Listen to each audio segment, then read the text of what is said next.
All right. Good evening. It is Wednesday, August 12th, 2026 at 6 p.m. I'd like to call to order the Keizer Planning Commission.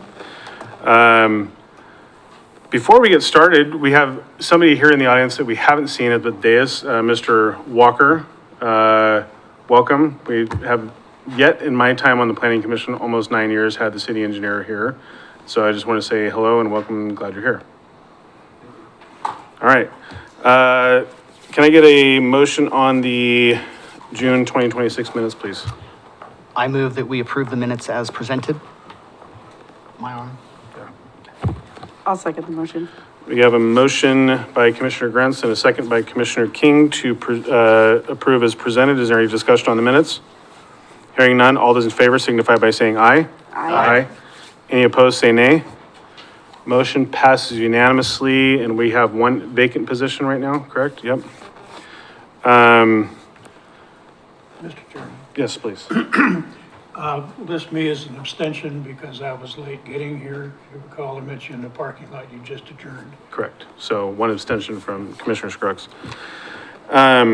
Before we dive into appearance of interested persons, I just wanted to take a quick second and thank Commissioner Hostler. He has stepped away from the Planning Commission. I really appreciate his dedication and willingness to want to serve on the Planning Commission. He reached out and said that he's had some life things come up and that he wanted to allow his position to come open so that we can make sure that we're filling the needs of the Planning Commission. So I just want to say thank you to Commissioner Hostler for now 2 different times on the Keizer Planning Commission, and I thank him for this service and look forward to having our paths cross in the future. So just wanted to get that out there. Are these signs up for, Dawn, is this for the public hearing or is this for interested parties? I'm really not sure. Okay, so I have Parrish Burns, Sophie, Nadine, and William. Are you guys here for the public hearing or are you all here for just standard public comment? Perfect. So what I'm going to do is I'll come back to you in a little while. I'm going to open it up. Anybody that has any interest in just providing general comment on an item that's not on the agenda tonight? No. Okay. So what do you guys want to do? I'm kidding. I'm going to go ahead and open a public hearing at 6:02 and turn it over to City Attorney Lindsay. Thank you. So at the commencement of this hearing, I am supposed to start by reading the applicable substantive criteria for this case. And really, this case has 3 areas of criteria. One is because it's a master plan amendment, there is under your Keizer Development Code, section 3.113.040, there is master plan amendment criteria. One pieces of that, one criteria involved in that is the amendment cannot substantially alter the overall character of intent of the master plan itself.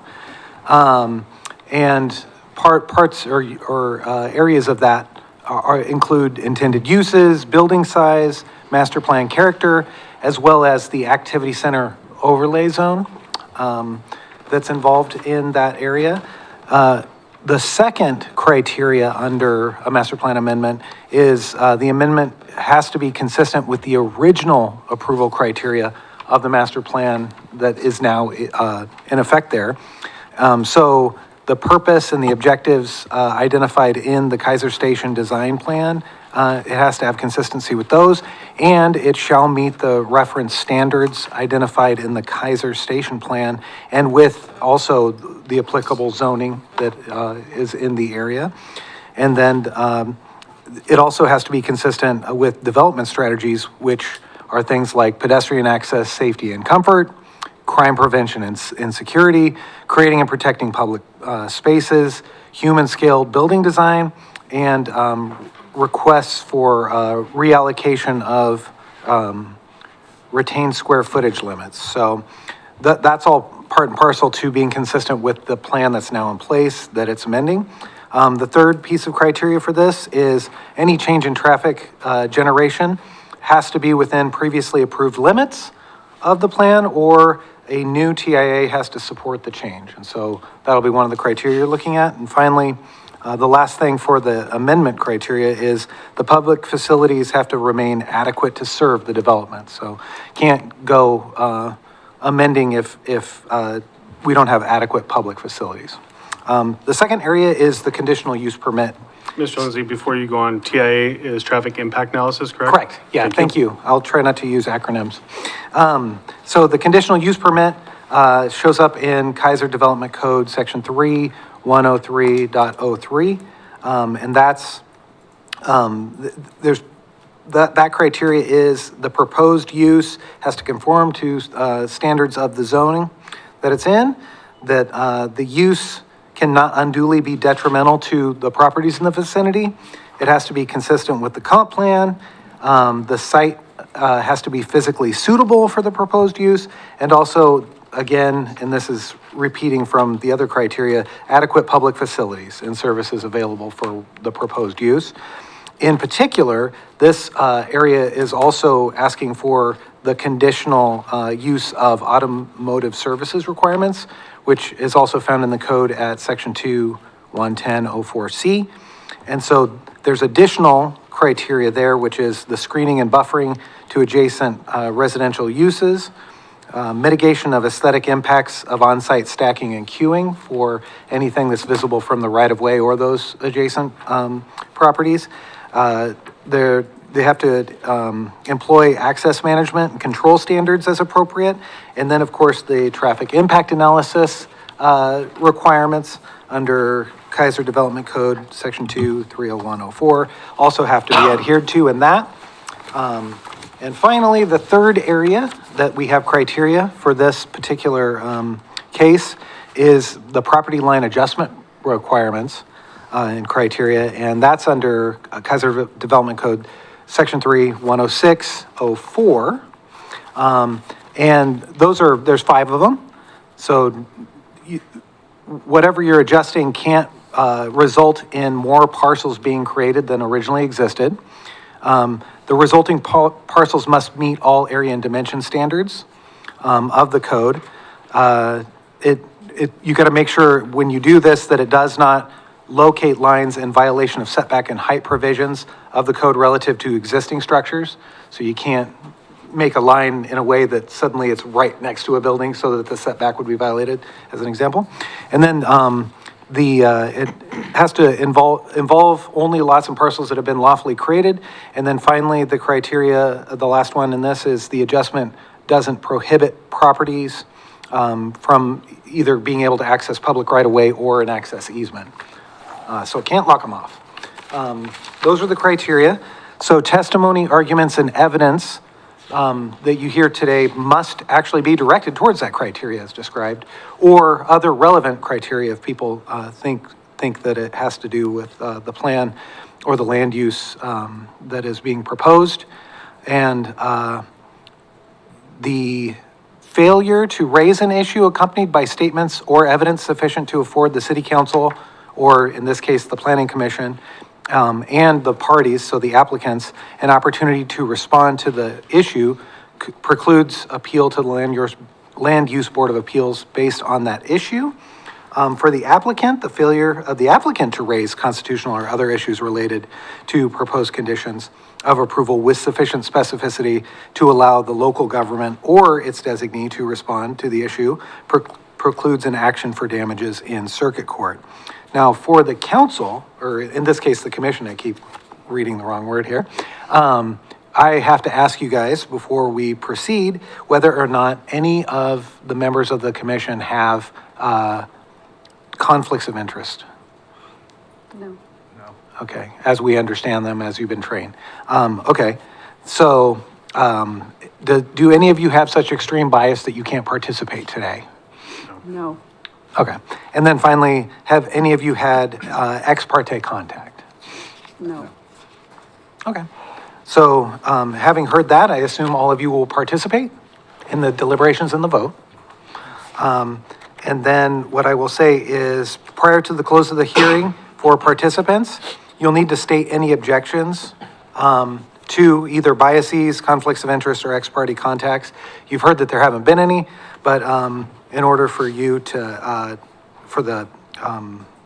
to to actually have the opportunity to be heard on that. So if you don't come up with anything on the record, it's not going to be a valid argument later. So the other thing I should say right before the hearing is that this process is that you hear from our esteemed planning director, Mr. Witham, first, and he'll summarize and give a recommendation.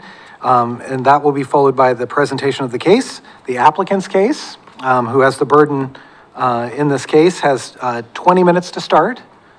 Any persons in favor of this have 5 minutes apiece. Any persons opposed have 5 minutes apiece. Others who may or may not be opposed or for or against have 5 minutes. And then finally, there's a rebuttal period of 10 minutes. Those don't have to be used, but those are the maximums. And we will have timekeeping over here. Otherwise, that's all I have for the legal start of this. So I just want to make for the record, when you asked the first question on the conflict of interest. Yeah. I looked up and down the dais. I did not say yes or no, but I want to state clearly for the record, no. The other Okay. two, I said no, but I was like looking this Oh, way okay. and didn't respond. So Excellent. Thank you. I want to make sure it's clear for the record. Okay. All right, Mr. Witham. Thank you, Chair Lawyer, Planning Commissioners. Excuse me. Thank you, Mr. Lindsay. I didn't realize I had a lot more time to get to the table. I was rushing over here really fast trying to get my papers together. Brevity, it's not a strength at the City of Keizer. So yes, tonight, public hearing for a master plan amendment, property line adjustment, conditional use permit application combined. The property, the map up on the screen is the current master plan approved for Keizer Station Area B. And the area that we're specifically focused on changing is this small triangular shaped area that was previously approved for a 10,000 square foot unnamed use building that's adjacent to the transit center. The application is to modify this area from one 10,000 square foot building to 2 buildings that contain 6,611 square feet, I believe is, yes, that's what I wrote down. That's what the application materials show. And it is for a car wash building and a quick lube oil stop building here. So that's kind of the crux of what this amendment is for, not looking at any of the things on the west side of Keizer Station Boulevard, just this east side. Just a little bit of history. I'm not going to read you the staff report. I assume you've read that, sent that out last week.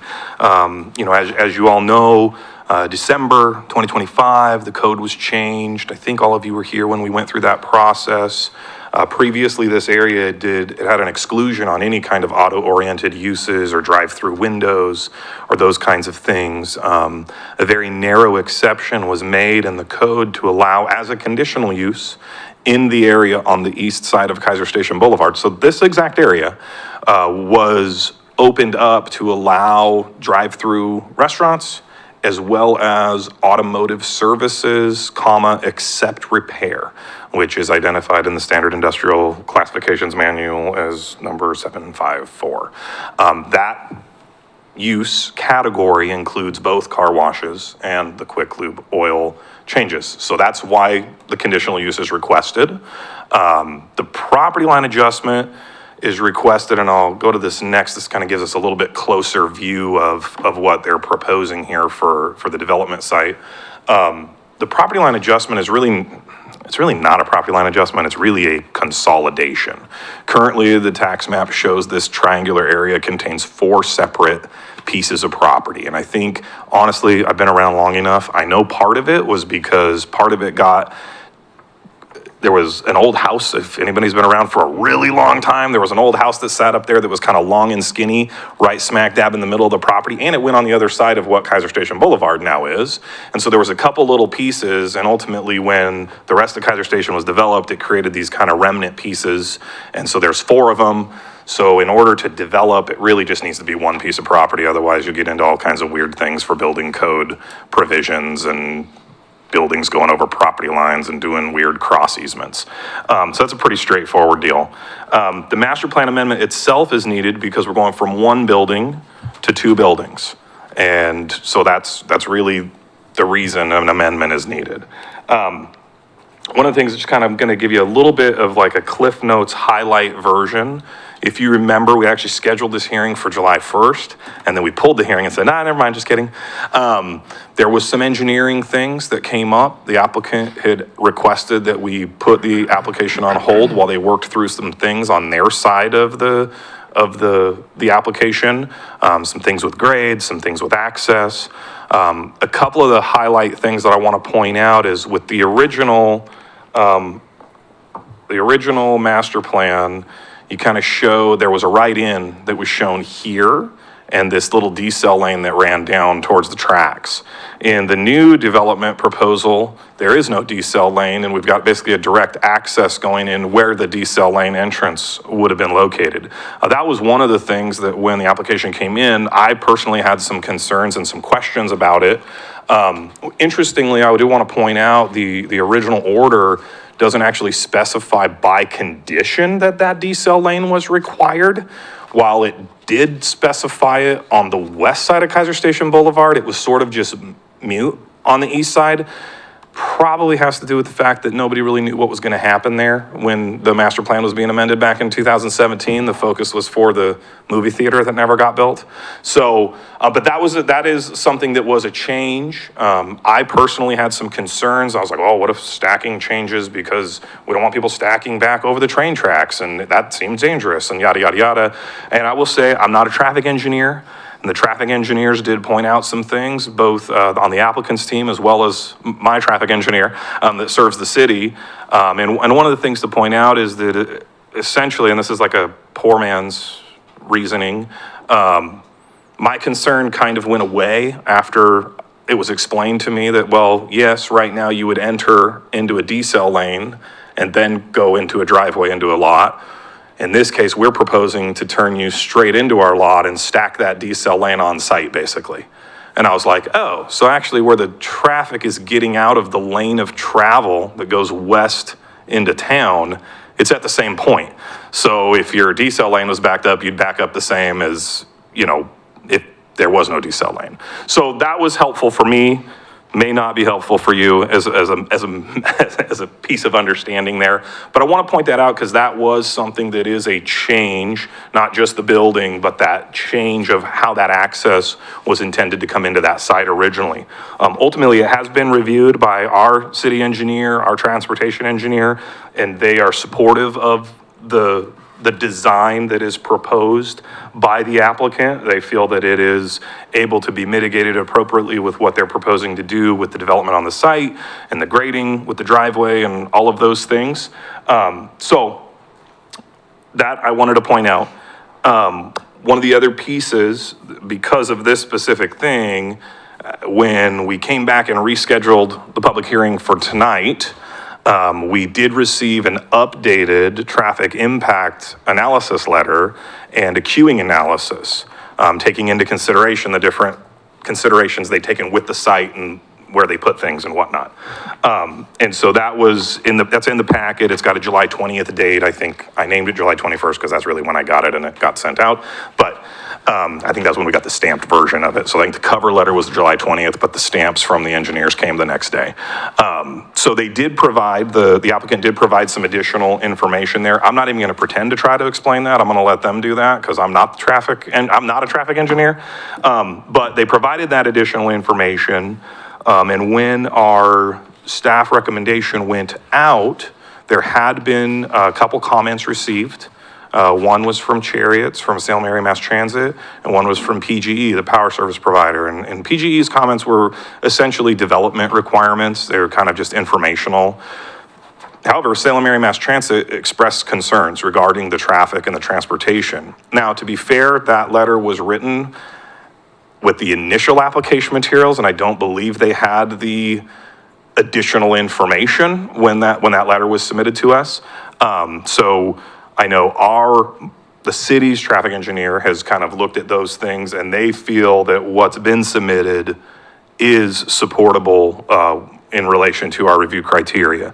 That being said, I think we'll probably hear some things about that tonight. So that's something that was kind of like a key little piece on this whole application. The other piece I wanted to kind of say is, this packet was big, you guys, I'm sorry, 170 pages almost, right? So we gave you a whole bunch of information, a whole bunch of application materials, and then we gave you kind of a second set of application materials because there were some changes and some additional information. So it gets very confusing. So I do want to make sure that when I wrap up, any questions you have, none are dumb. All are welcome. I'll do my best to answer them. But I do want to kind of just clarify a couple things in what I did submit to you. So with an amendment, it gets messy. It's not like a full-blown case. So we have all these findings for Area B that are on our website if you've looked. And they're it's a lot. There's a lot of different stuff that you address with a brand new master plan. And it's been amended a couple times now. And here we're amending it again, but we're not really wanting to get into the findings that talk about the radiology property, which isn't the radiology property anymore, or the movie theater property, which isn't going to be a movie theater anymore. We really want to focus on talking about this. So in the packet, I provided findings as an attachment, right? And it was several pages, not hugely, but it's basically just cut down to those very specific review criteria. The full meal deal for the conditional use and the property line adjustment, those are like 5 criteria each. We kind of walk through those really quick. There's the general findings for the master plan amendment are a little bit more confusing because we have to kind of look at all intent and purpose of the master planned area, and then we get into the amendment criteria that's like the 3 specifics. But so I did kind of just want to point that out. It is a little bit different than a full meal deal, every single thing about Keizer Station Area B, because what we're essentially saying is, hey, most of what we've already approved is staying put, the conditions are right, the information is correct. What we're focused on is this particular change. And then to go along with that, to make it even more confusing, was the conditions section that I gave y'all. And in the conditions, so kind of the way that format was, and I went round and round with how I should present this to you in the most meaningful way that people could understand. And I don't know that we knocked it out of the park by any means, but what we did is we took the original conditions that existed and we did a strike-through red line for modifications. Now, part of that was driven by specific items that the applicant had pointed out in the conditions. They said, we have concerns with this because are we gonna be required to build a path on property we don't own across the street? And things like that, which really didn't make sense. So most of what we've put in the red line is clarifying information. I don't wanna say to bifurcate the approval, because it's really not, it's all one approval, but to specify kind of the when of what condition applies to what. And the intention that I have as the staff person that is recommending approval of the application is that at the end of the day, if things get approved, that Dina and I will be able to know what conditions to apply when someone comes in for a building permit, whether or not they're on this side of the road or this side of the road, or it's this building or it's that building. So that's kind of what the red line and strike throughs attempted to do. And then we added a whole section starting at condition number 58. And so conditions numbers 58 through 84 were brand new conditions that are specific to this amendment request. Most of those came from my city engineer's office and the Public Works Department to specify what would need to happen just for this specific development to move forward. That's page 162 of 165, correct? Hang on, I got double computers, but I think if you're saying it is, it should be. Titled Conditions for Master Plan Amendments, Yes. Property Line? Okay. Yes. Yep. Yeah, master plan, yes, the combo one, yep. So that's where it starts. So I just kind of wanted to point that out. That's what was in your guys' packet of information. Essentially what we're saying is, hey, at the end of the day, one more thing that was in your packet of information was a very recent letter that I emailed you all yesterday. And this was when the staff report was published last week. The comments from Chariots were there, and the applicant actually reached out and was like, hey, I see this, why don't you tell me about this? And I was like, well, I mean, not my job to tell you, but also, like, to be honest, I didn't see those at first. I didn't see them until kind of late in the game. I would have probably called Shofi, because I know Shofi, because Shofi and I sit on boards together and stuff, which I did talk to Shofi, but Anyhow, they had provided some additional documentation. It's dated August 7th. I got it Friday afternoon. I didn't look at it until really Monday. But I sent that out to y'all yesterday so you'd have it before the dais. But that also is part of the packet, part of the record, is The packet available. from Kittleton specifically. What's that? This is the packet from Kittleton? Yes, the August 7th letter from Kittlesons and Associates to Carrie Blaylock. Okay. So this was additional information provided in response to the concerns, those concerns raised in the Chariot's letters. So that I want to just kind of point that out to y'all. I know, like I said, I sent it to you, it's there. And again, I think probably smarter people in the room will speak more to the traffic and the transportation piece and their portion than I will spend a lot of time with. But that being said, those are kind of the highlight pieces. The other thing I wanted to share with you, in the application materials, they did provide some kind of like these little renderings that are, computer generated idea of what the site might look like. So it kind of shows, hey, these are the buildings. This is kind of what we're looking at. Kind of some ideas about, and there were also elevation drawings, actual architectural elevation drawings in there, which I didn't include in this slide deck, but that was in the packet. And then this is the landscaping plan, and if you look at a lot of landscaping plans, it'll make sense. If you don't, it just looks like a lot of circles. But the landscaping plan, in my opinion, does represent a pretty good take on a landscaping plan. It's fairly robust. We do have some general landscaping conditions in there. They are showing trees and bushes and things that will help buffer and help to screen those vehicle queuing areas. And, one of the things with development, we don't want to see headlights blowing out onto adjacent streets and blinding people. So we always kind of have those standards in the code that talk about screening those drive-through lanes and different things like that.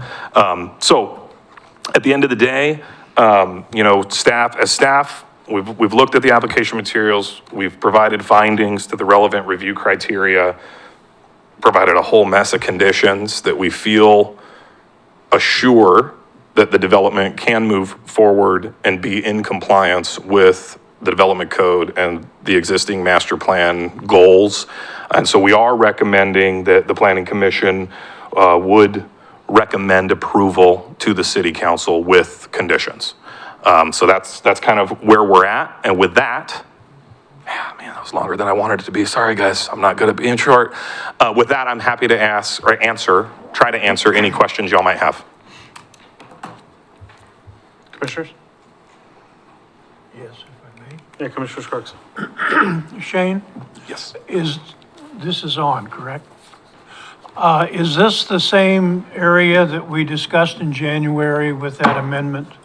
Yes, it is. It is. It's the same location, right adjacent to the transit center. It's basically, right now, there's some trees on it. And so it's on the corner of Keizer Station Boulevard and Shamawa. So, Right. Are any of the existing trees going to be saved, or is it going to be at a start over for the whole lot? yeah, for the most part, it's going to be a start over. I mean, it's going to be a clearing and providing a bunch more trees. I think there were a couple that the applicant had, I don't have that map right in front of me. There might have been a couple that they were going to be able to save, some of the smaller ones, but for the most part, those trees are kind of right in the middle of the site. So they will be, one of the conditions in there is that a final tree removal and replacement plan will have to be submitted to and approved by the city, kind of a final version. It's pretty standard how we do conditions for subdivisions and other developments. We have a 2-to-1 replacement ratio requirement, and then excuse me, if you can't fit everything on site, we have an off-site mitigation fund that people can pay into, and then we'll sometimes plant those trees in parks or planter strips or other right-of-way areas or publicly owned properties. Thank you. I couldn't tell that in the... Yeah. Unfortunately, I guess it depends on how you feel about trees, but yeah, unfortunately, I think with the development site, there's not a lot of practical ways to retain much of those trees there. Okay, last question I have relates to signage. Okay. Because that is the entrance to the whole Keizer Station complex. Yeah. What's going to be the dominant sign on that corner? Yeah, so right now there is the Keizer Station signs on both corners, right, of Keizer Station Boulevard when you come in. Those will remain. I mean, that was a requirement of all Keizer Station. In this case, the applicant hasn't proposed any kind of a sign program at this point in time. The Keizer sign code, Keizer Code Appendix A, Section 2.308 is what regulates signs in Keizer. And essentially, when we look at signs, there's essentially a formula, depending on how, that got real loud, depending on how large your building is, kind of tells you how much signage you can have. So it's kind of a scaling thing. So the bigger the building length, the bigger wall signs can be, up to a maximum of 150 square feet. If freestanding signs are proposed, we limit those to 20 feet in height. And before you say, but wait a minute, Shane, there's a giant sign out by the freeway in Keizer Station. Yes, there is. That was something that they specifically went through variance processes and did an overall master sign program for Area A, and that's why they have that large pylon sign. Otherwise, it's limited to a 20-foot tall height for freestanding signs for integrated business centers and things like that. So, but the placement, basically, if they're on private property outside of required vision clearance area triangles, not hanging over public sidewalks or public, utilities that we regulate, if they meet the sign code, it's just a kind of an over-the-counter permit, frankly. So, does that make sense? Actually, yes. Okay. Last question I have relates to sidewalks. I went out, spent some time in the transit area looking at foot traffic, and there was a surprising number of people walking through that area. Are there sidewalks around here on that plan? So there are sidewalks on the streets, right? So, there's sidewalks on Keizer Station Boulevard, there's sidewalks along Shamawa or Lock Haven, depending on what you call it. I think it's Shamawa up to the light, right? I think, and then it switches, I don't know. And I do know that one of the things specifically in the conditions that we're proposing, there is a condition in there to talk about the sidewalk connection and that design. Basically, and I don't know, Richard, if you want to speak to that at all, but I know our engineering staff looked at that and said, hey, where that right in is coming in, we want to be able to look at that to make sure that we're able to design that pedestrian crossing or pedestrian access that's going to be safe. We don't want to see somebody getting hit or it causing a problem there to get across there. So I know there was some work in the site designing to kind of relocate that sidewalk to make the most sense. And then there is connections from the building to the transit streets to get there. But there's not like a massive pedestrian plaza proposed in there. It's pretty auto-centric use, so. I was concerned about that because you've got traffic coming from so many different directions going in and out of that if you're trying to cross, Yeah. it's going to be a tough haul, so. Okay, so Mr. Witham, do we need to hear from Mr. Walker at all, or are we going to move on to the applicant? Mr. Walker, do you want to talk about that sidewalk connection smarter than me? No, I think you did a great job. Just something we're going to look at in the construction permitting, should we proceed from there. All right, any other questions for Mr. Witham? Okay, with that, I have applicant, I have no name, so I'm going to invite applicant. Please come on forward, and if you would, I'm sure you played this game, but state your name and all the things necessary to kick off. Sorry, guys, I'm going to bring this up for you. Trying to.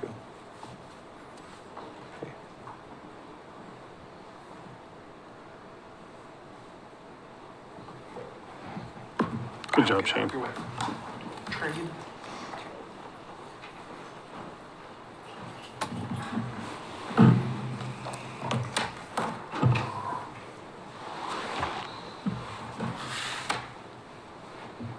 Good evening. I'm the first person listed on that sheet, Parrish Burns. On the sheet that you- I'm sorry, Parrish, thank you. I used it as a sign-in sheet. No, okay, perfect, thank you. Good evening, Commissioners. My name is Parrish Burns. I'm a entitlement and development project manager for Happy's Car Wash and Oil Stop. It's a pleasure to be here tonight and be able to present our project to you for your review and consideration as you consider your recommendation to City Council. Our company is really excited about the opportunity to provide services that people need to be able to maintain their vehicles in such a great activity node area in your city.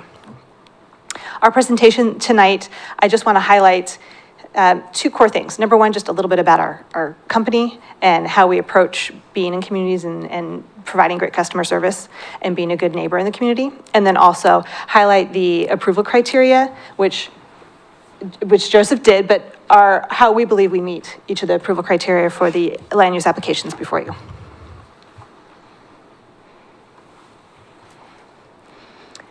So you saw this rendering a little earlier with Shane, but we have two buildings proposed on the site. One is the drive-through car wash, which would be oriented on the street frontage of Keizer Station Boulevard. It's just under 5,000 square feet, and it'll have 20 vacuum stalls, self-service vacuum stalls for people to use. And then the Oil Stop Service Center is oriented more towards Shamawa, and that's just under 2,000 square feet with 7 parking stalls.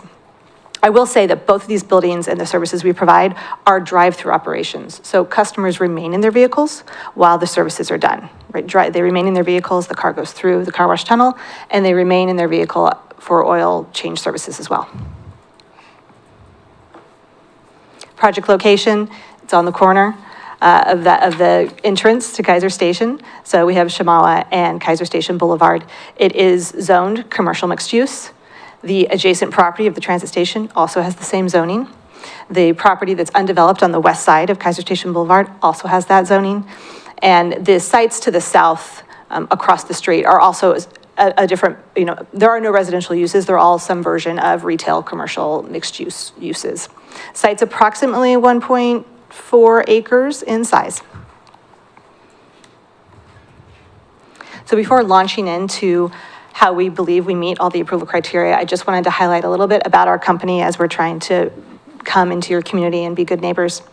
We provide the drive-through car wash and oil change services, and we define our operations in a way that really prioritizes hospitality. It's really how we distinguish ourselves in the industry. We have our mission statement, which is to serve people with excellence, humbly, and with a servant's heart. And so for the neighbors of the communities that we serve, this means that we're going to have well-run sites that are well-maintained, that are tidy, that are attractive. We have respectful staff that greet people with a really friendly and genuine customer service approach to all of our customers and keeps them, coming back and really enjoying our services. And our teams in general just have really high standards and genuinely care about achieving excellence. We have about 33 service centers in operation currently for oil changes across the western states and 8 car wash locations, and we want to grow. We're primarily in California and Oregon right now, with a couple other states that have a few locations as well. And we have a great reputation. If you look across a lot of the review platforms online, Google, Yelp, we really have a strong reputation for excellence, and we want to be able to demonstrate that for you and your community here. The land use applications in front of you are the Area B Master Plan Amendment that was discussed, the Conditional Use Permit, and the Property Line Adjustment Application. There's 4 approval criteria for the Master Plan Amendment. The first one is that the project substantially conforms to the overall character and intent of the adopted master plan. And we believe we comply with this. We have a use that's a non-repair automotive services, which are allowed under conditional uses in the Keizer Code. We have 2 buildings with a combined size of just over 6,600 square feet, which is less than the 10,000 square foot size of the building D that was originally in the adopted master plan. And then we are designing these buildings in a manner that incorporate quality building materials that are envisioned for buildings and development in the Keizer Station area. And we have visual interest with a variety of colors and materials. We have, I'll slip to the elevations briefly, just at least for the car wash building. We have hardy panel, which is a sort of a high-level building material in various colors that provides architectural sashes, because we know we're on the corner there, right? So we have, projections and articulation along the entrance and exit of the car wash. We have varying colors as it goes up the wall there. We have split-face CMU. We have a metal panel. We have vinyl graphics. I mean, we have a variety of things along with some architectural details, canopies over pedestrian doorways, decorative trellises. Some sides of the building where we have room, the trellises will have vegetation and vines on them. The second criteria is that the project is consistent with the original master plan approval criteria for Area B for things such as pedestrian access, vehicle circulation, crime prevention, and human-scaled building designs. So our project has on-site pedestrian pathways that connect to both street frontages and link between the buildings. We have vehicle areas that meet the city standards for designing vehicle maneuvering areas. And we've made sure that the stacking lanes on our site are adequate for vehicle queuing anticipated at peak times, so that we're always in a situation where we are safely operating and accepting customers onto our site and having safe maneuvering of vehicle areas. I know that the plan wanted to make sure that we had crime prevention and things had, great illumination for great exposure. We have a photometric plan and lighting across the site that demonstrates that we have well illuminated areas across the site, including all the pedestrian paths. And then human scale is achieved with the material variation and the architectural features that I discussed in the last slide. So we have wall panels, we have stucco, we have stone base on the oil stop, which you'll see in a rendering. We have storefront glazing, awnings, we have wall sconces at the pedestrian level, and decorative trellises. Criterion 3 is that any change in traffic generation is within previously approved limits, or a new TIA, Transportation Impact Analysis, supports the change. Kittleson was a great partner in this project in making sure to review what the projected trip projections were, and they worked on the master plan historically, so they have great familiarity with the project. The technical analysis determined that the traffic generation is within the previously approved vested limits. When you swap out what was, the building D wasn't clear what it was going to be, but in the master plan previously, they kind of just assumed office will put those numbers in, right? So we swapped out that assumption for 10,000 square feet of office and put in our smaller buildings, but with the car wash and the quick lube services. And the results from their traffic counts and their analysis is that we still have 10 trips vested remaining. We do know that comments were received from Chariots recently about concerns about safety and operations, and whether the vehicle stacking on the site would interrupt their driveways, or whether the intersection could handle the volume of projected traffic. And Chris Brimmer is here with Kittleson, and he can speak to that after I sort of finish the approval criteria, and we can have discussions and questions. But even through all that analysis, determined that really there's adequate capacity at all at the intersections. We have adequate capacity in all our stacking lanes, more than enough, and that we really will be operating a safe site. But we welcome discussion and understanding concerns that Chariots might have in the project to make sure that we can demonstrate that we're able to address them. Criteria 4 is that public facilities remain adequate to service the development. There is existing infrastructure, sanitary sewer, water, and fire protection services are available to the site. Transportation engineers determine the site can be safely served by the proposed driveway access points that were sort of mentioned earlier, and the site will capture and treat stormwater on site before discharging to the public stormwater system. The conditional use criteria that was covered is there's general conditional use criteria for all conditional uses, and then there's some additional ones for vehicle services. So I'll start just by talking about the general conditional use criteria. And the first is that the use is listed as a conditional use in the underlying district, which it is. Shane pointed that out in the code sections up there. Automotive services except repair are allowed as consideration as conditional uses if they're approved. So we will meet that if the conditional use application is approved. Suitable site characteristics for the use. We find this site, the triangular corner lot, to be well suited for the directional flow of the drive-through services that we're proposing.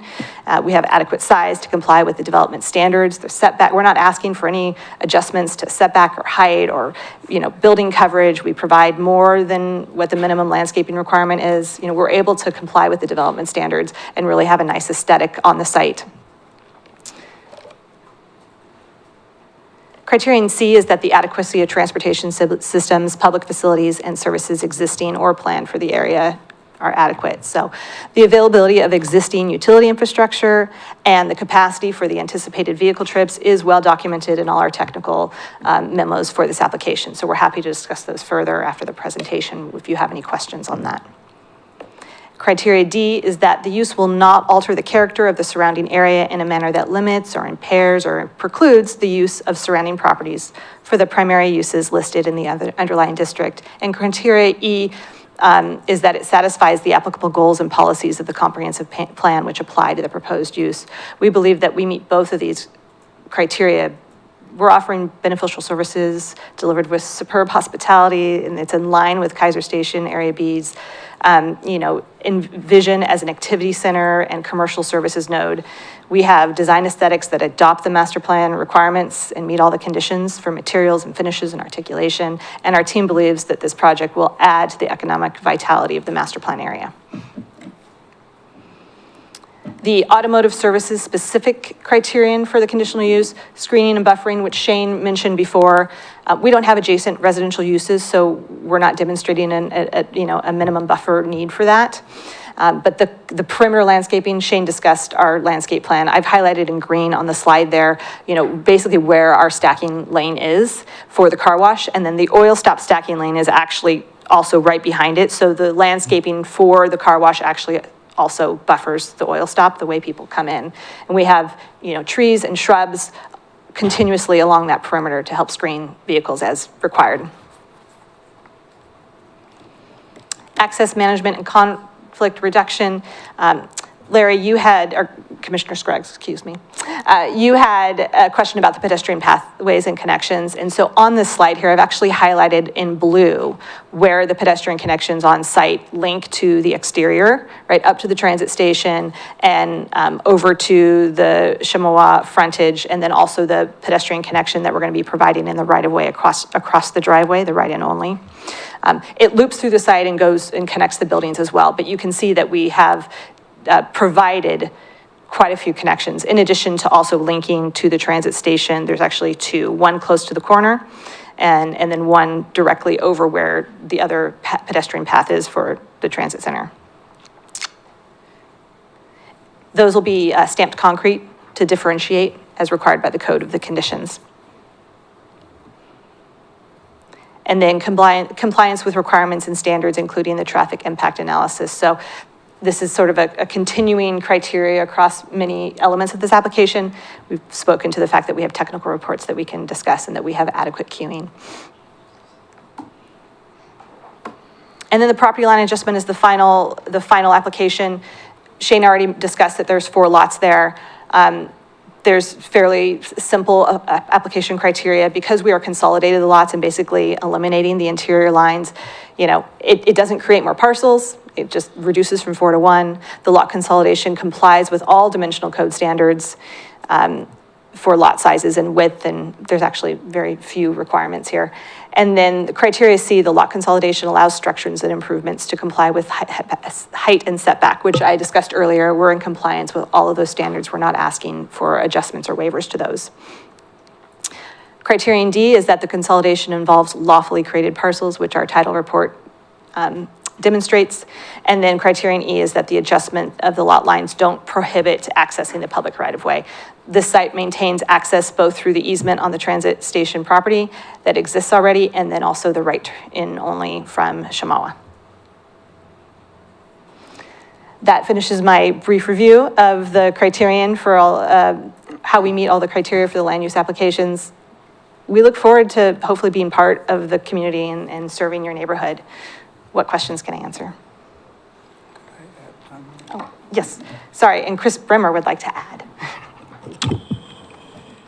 Hi, for the record, my name is Chris Bramer. I'm a licensed professional engineer in Oregon, and I'm here from Kittleson Associates. I'm the engineer of record for the traffic studies at this point.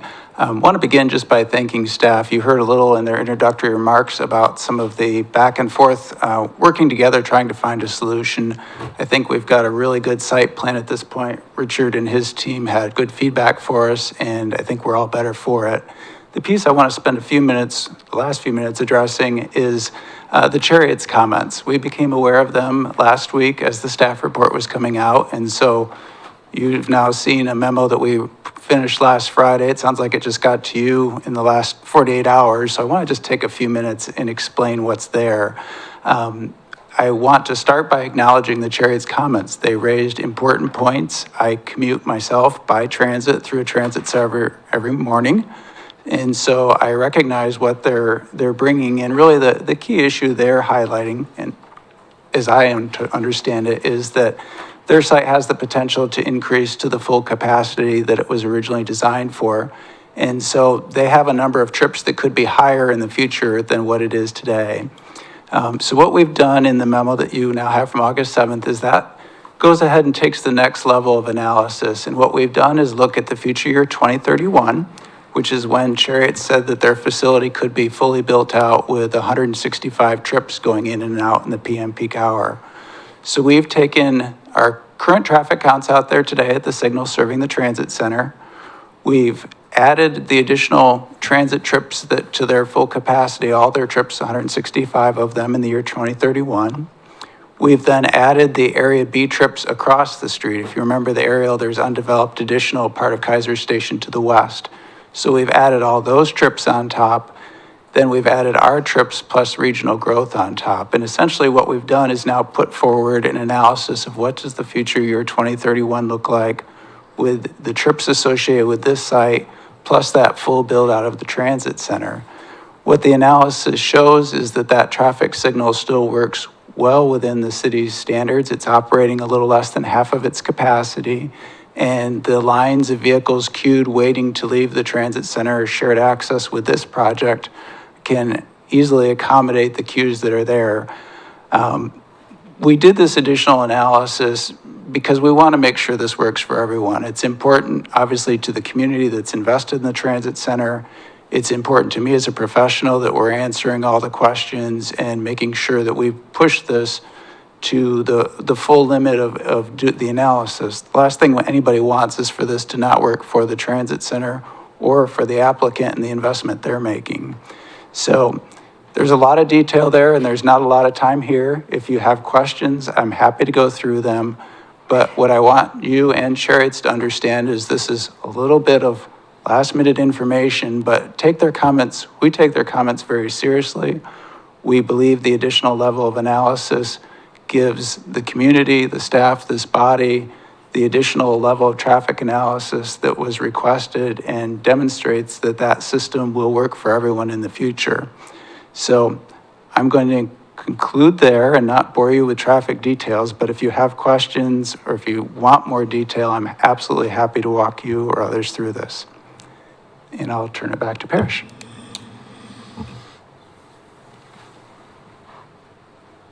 Commissioners, any question for the applicant or the engineer at this time?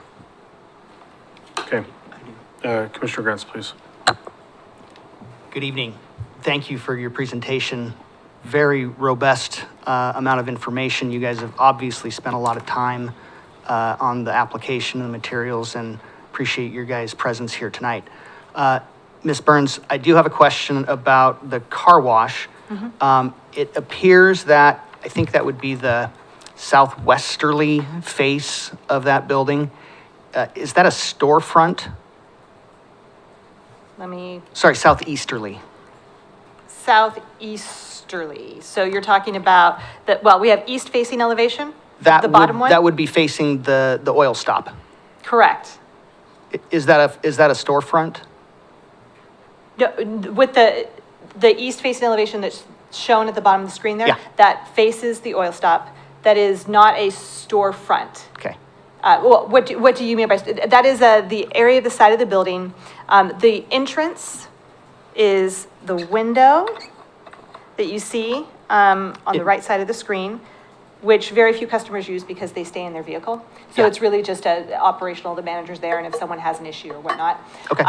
And beyond that, that is not a storefront. That is the equipment room for the car wash tunnel. Okay, wonderful. Thank you. Yeah. And Mr. Bremer, I have a question for you.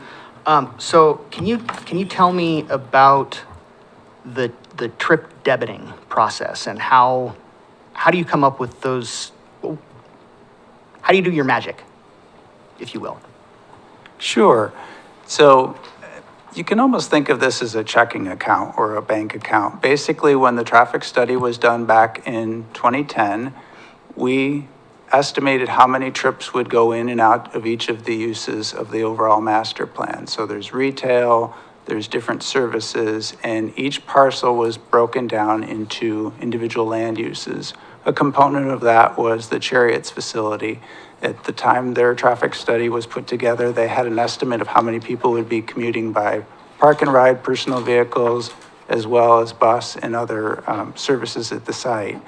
So that traffic study back in 2010 looked at how will the system work in the future based on those assumptions. What has happened since is each land use application comes in, we basically go back and reconcile, hey, we set up this bank account of trips, now we're building individual buildings and taking trips out of that bank account, if you will. When we prepared our memo back in July, the first one in the application you saw, we looked at how many trips were assigned to the parcel that includes the transit center in this site. And our approach at the time was the transit center's been there for several years now. Rather than relying on everyone's estimate from 2010, let's see how many trips are actually going in and out. So we counted the driveway, and because the transit center is the only facility there, it's easy to determine how many trips are associated with that today. We then use national average trip rates that are put out by the Institute of Transportation Engineers. It's a voluntary organization that I'm part of, collects data and creates this national database. They have data for car washes and oil change facilities. So we took what's going in and out of the transit center today, and then we added what is projected with the car wash and the oil stop, and looked at that total compared to what it was assumed back in the day for the site, and showed that it was less. Chariots then came, and fairness to them, they apparently wrote a letter back in June. We didn't see it till last week, unfortunately. And they highlighted that the contention with that approach is that the trips that are going in and out of the transit center today are not necessarily indicative of the full potential of the property. And so I'm not here to debate that. I respect that that's their position, and certainly what it then triggers from my perspective is, okay, let's make sure we didn't overdraw the bank account. And so we went ahead and did that additional traffic analysis that was in the memo last week that said, let's set aside the debiting. And from my perspective, it's not worth debating. Let's look at how is the system actually going to work if the transit center develops those full 165 trips that they're planning on, that they've got vested, and we add the car wash and the drive-through oil change on top of it. And so then we just went ahead and did the traffic analysis to look at that capacity question of, will the signal work? Is there enough queuing and storage? I don't want to sit and debate trip debiting. That's how I got there. I hope that answers your question, but please ask more if I didn't get you what you wanted. My only follow-up question with that is going to be, where in the Keizer Development Code or the Keizer Public Works Design Standards, where's their direction about trip debiting? So the master plan, as I understand it, has requirements, kind of a two-tier traffic study threshold. The first piece is if you can show the debiting works, you can stop there. That was the approach we originally took. And ultimately what will happen, if you think about the whole master plan, this is one property that's still a portion of a much larger center that's approved but not yet built. So from a pure debiting perspective, there's definitely way more trips left after this because we've got the whole west side and area C that aren't developed yet. So I think from a city perspective, we're still well within the boundary of enough vested trips.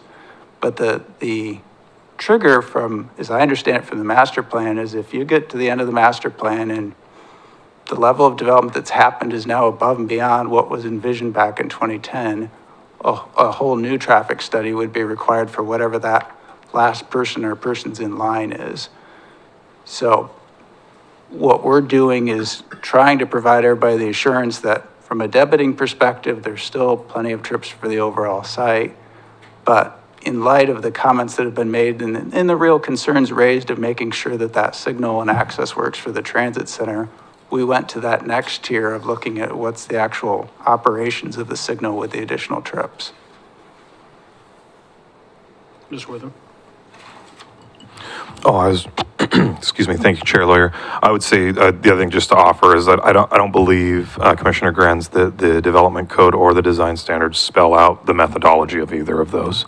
I don't think it expressly says you can do this. That being said, it doesn't expressly say you can't do it that way. So it is about the methodology and then what's submitted. Historically, when we've done the master plan amendments, the traffic engineer of an applicant submits traffic study of some sort that gets reviewed by our traffic engineer, and we either accept it or we don't. That's kind of historically, but I just to offer it, like, you're not going to find it in the development code. Like, it doesn't speak to it as far as the specific methodology that I'm aware of. I'm gonna look at Richard and let him weigh in, but yeah, I think it's more of a provide a traffic study level, which is also that kind of that criteria level is don't increase the traffic and show us how it's not increasing the traffic. So I think it's an approach that they took that clearly, we got comments that said, we think this other approach should be taken. So it's a great question, because I don't know how to answer it. I mean, because there's not something we can point to and go, oh, see, that's the right way to do it. So anyway, just wanted to offer that, because I figured Chris didn't probably know my code that well. Thank you. You good? Yeah. Okay. If there's no further questions. I have a question, sorry. Okay. My question's regarding the parking design for both facilities. So in the, initial, May 19th, Q considerations, it states in, that there'll be anywhere from 8 to 10 employees on site at any given time collectively. So, and there's 8 parking spots or total that I can see that aren't vacuum. Correct. Yeah, so where are those employees going to park? Yeah, where Is do your the question. employees park? Right, yes. So what happens is, some employees may not drive. And for those, if all of them who are on shift do drive, then the use of the vacuum stalls Okay. is where they can park. Okay. And that's what we do at our other locations if there's a imbalance. We would rather have more than enough vacuum stalls than not enough. And if we need to use that as overflow parking, we can. Okay. Thanks. I Yeah. just wanted to clarify on that one. That should be good. Thank you. Thank you. We're going to move on to persons in opposition or in favor and opposition, and then others, and then you'll have the opportunity to rebut anything that comes up, limited to the matters brought up during opposition or in favor testimony. So with that, I'm going to ask, so I have Shofi and Nadine and William signed up. My guess is you probably, anybody in favor of those names that I just called out? I'm more about verifying certain aspects of what's happening with, Neutral parking? So we'll call you other. We'll call you other then, is that okay? Okay, thank you, ma'am. Okay, so since I have nobody in favor, Parrish, I'm assuming you don't want to reattack. Okay, great, thank you. Then Shofi, if you would please come on up. And I'm guessing you're not are you in opposition or are you? Yes. Okay, perfect, thank you. And then you'll have 5 minutes. Who's keeping count? Yeah, thank you, perfect. I knew that, you told me that. Please state your name and who you represent, and you got 5 minutes. All right, thank you. Good evening, commissioners. I'm here, my name is Shofi Ul Azam, and I'm the Chief Planning and Development Officer at Chariots. I'm speaking on behalf of the Salem Area Mass Transit District. Salem Area Mass Transit District appreciates the opportunity to comment on the Master Plan Amendment 2026-06. As a provider of public transit in this area, we are focused on ensuring safe, reliable access for current and future riders at the Keizer Transit Center. Our concern is that the traffic impact analysis submitted with this amendment does not reflect the level of use already anticipated in the approved Keizer Station Area B Master Plan, and the approved trip limit already reflects the Master Plan years 2031 build-out assumptions. And under those assumptions, the proposed development, Well Stop Inc. and Happy's Car Wash, would exceed the master plan approved limit by 104 PM peak hour trips. This would result congestion, delay, and safety concern for both the proposed development and the existing transit center. The master plan already include both the 2012 opening conditions and anticipated 2031 build-out conditions for the site. Those long-term assumptions remain relevant here, and under those assumptions, the proposal would exceed what the site was planned to accommodate. And I'd like to reiterate that we have submitted our comments early June 11th, when the original intent was, and then we submitted it second time. And thank you, Shane, for calling me this afternoon. So I have received all those documents later this afternoon, so I tried to review everything as much as I could. But I would like to highlight a few concerns from the transportation side. Even reviewing those, I feel like the congestion that will be still our concern. There are many situations that our buses come back to back. So from the intersections to where we exit, if you have two buses in there, there's literally no much space left. So this might create additional congestion, and then potentially any delay could end up us to spend more money to maintain the same level of service because of those additional delay at the beginning of the trip. Also, we have some additional concern because it's not just today's transportation, but also we're planning to improve our transportation service in Keizer area. So meaning that there will be more pedestrian moving around in that area. And also we're concerned about when you have development on the right side of the Chimawa, and not the Chimawa, the Keizer Station Boulevard, which is undeveloped right now. So once you have everything developed, and the combined impact would be something that we're really concerned about. So with that being said, for all those reasons, Salem Area Mass Transit District respectfully recommend the Planning Commissioner to deny the Master Plan Amendment 2026-06. Thank you. So I want to ask, I can ask a question, yes? Okay.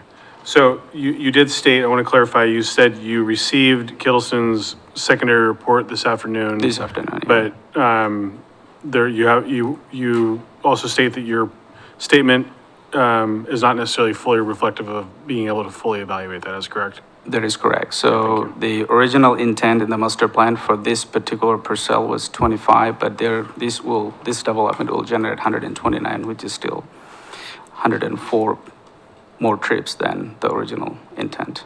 Okay, thank you. Any other questions for Shofi? Yes. Go ahead, Commissioner Scruggs. What's the anticipated growth of the transit center in terms of usage, and will you need any additional space in the future? Thank you. That's a great question. So we're working on, throughout the last year, we have developed a service enhancements plan, which includes additional routes in Keizer and also Salem. So we're working on that process. So, and also some funding mechanisms. So in the short to midterm, we see prospect of additional growth, more routes coming in and out in that area. Do you have any numbers? Not yet. We have a proposal, but those are not final yet, depending on whenever we have money available. If this development goes in and you need anticipated growth, where would you go? In terms of, are you asking in terms of spacing or service? Well, space, I think, would be the biggest issue. Oh, no, the spacing should be all right. We're not growing the space, but I'm talking about the number of service, number of routes. So there will be more buses coming in and out. That's what I was meaning by growth. Thank you. A quick question. Commissioner Lopez. So on the trip generation, it says we have 2012 and then we have 2031. Do we know where we're at today with trips? So we have 64 back from 2012. We're projecting 165 by 2031. Do we have a rough number of what it is today? Shane, I'm gonna go to staff first. That would be the information that was reflected in the applicant's submittal. That was based on the counts. Oh, no, I'm reading it here from the, okay. So, but we don't know for Chariots, just for mine. What, I'm Just so sorry. I can get an idea of like the growth that we've had. to see if I don't know the number off of my head. Mr. Bremer might be able to provide that at the end. I think he has that data. Okay, so I'm looking at the Chariot letter, but it's the part from Right. So the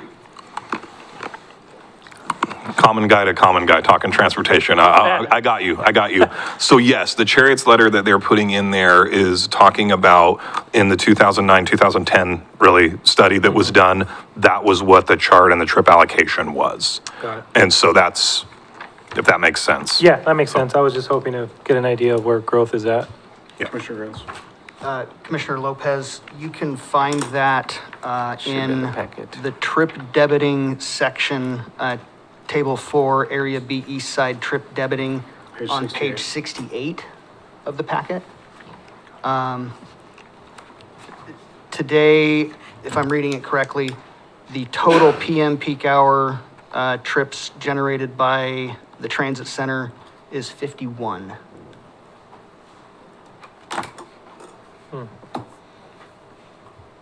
Found it. Thank you. Any other questions for Shofi? Okay, thank you very much. Thank you Appreciate so your much. time. Okay, Nadine, if you wish, please come forward.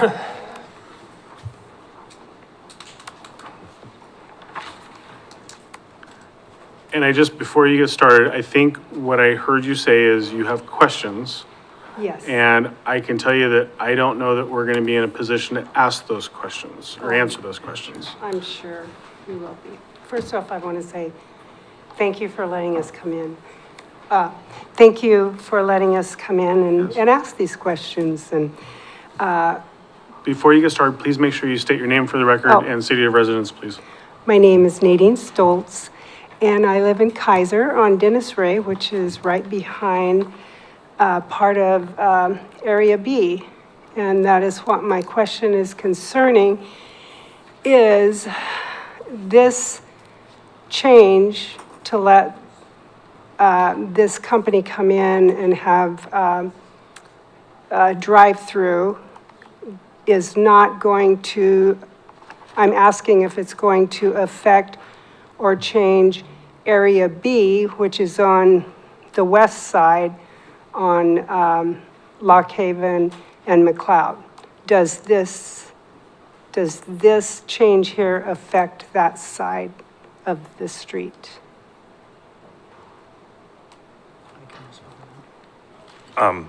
Nadine, can you tell me more when you mean affect that side of the street? Well, because we weren't able to have drive-throughs in this area where we're Right. having a drive-through now. That wasn't allowed.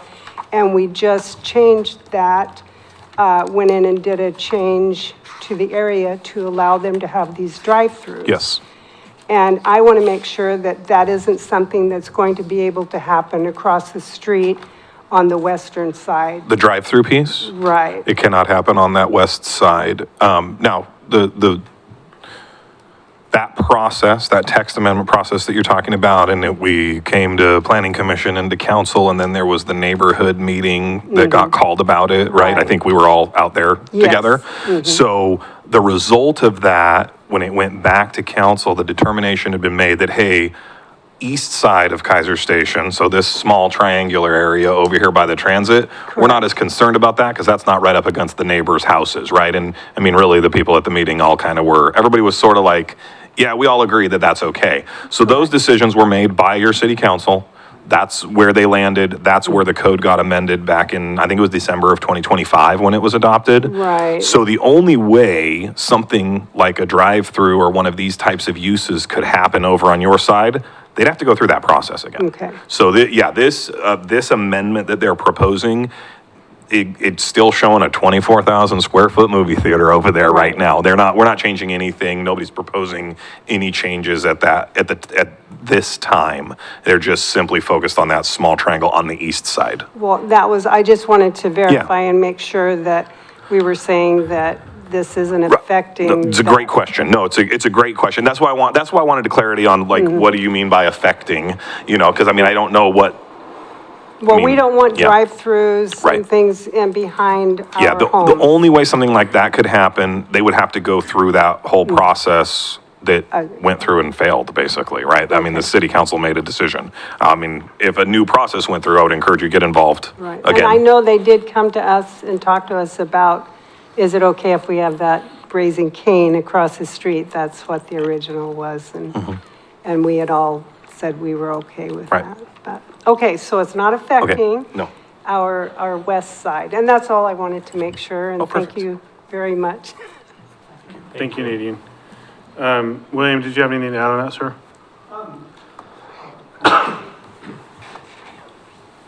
Want to give you the opportunity since you put your name on paper. If you would, please state your name and city of residence for the record, and if you have any comments on this, you're welcome to share.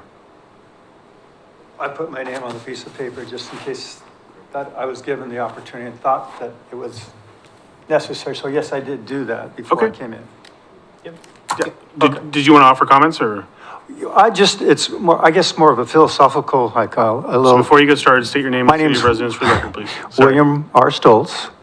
I live 2027 Dennis Ray, same place as my wife. Thank you. So far, it's good, you know. But I think my wife asked the questions, and that satisfies me in terms of that it's the east side, that sunken lot with the big trees. And I'm good with those businesses going there. The concern is, as I understood it, is the traffic, the possible potential additional traffic. And what I heard the Chariots representative say is that they're concerned that it's going to be more congested. And from their perspective, possibly not safe. So,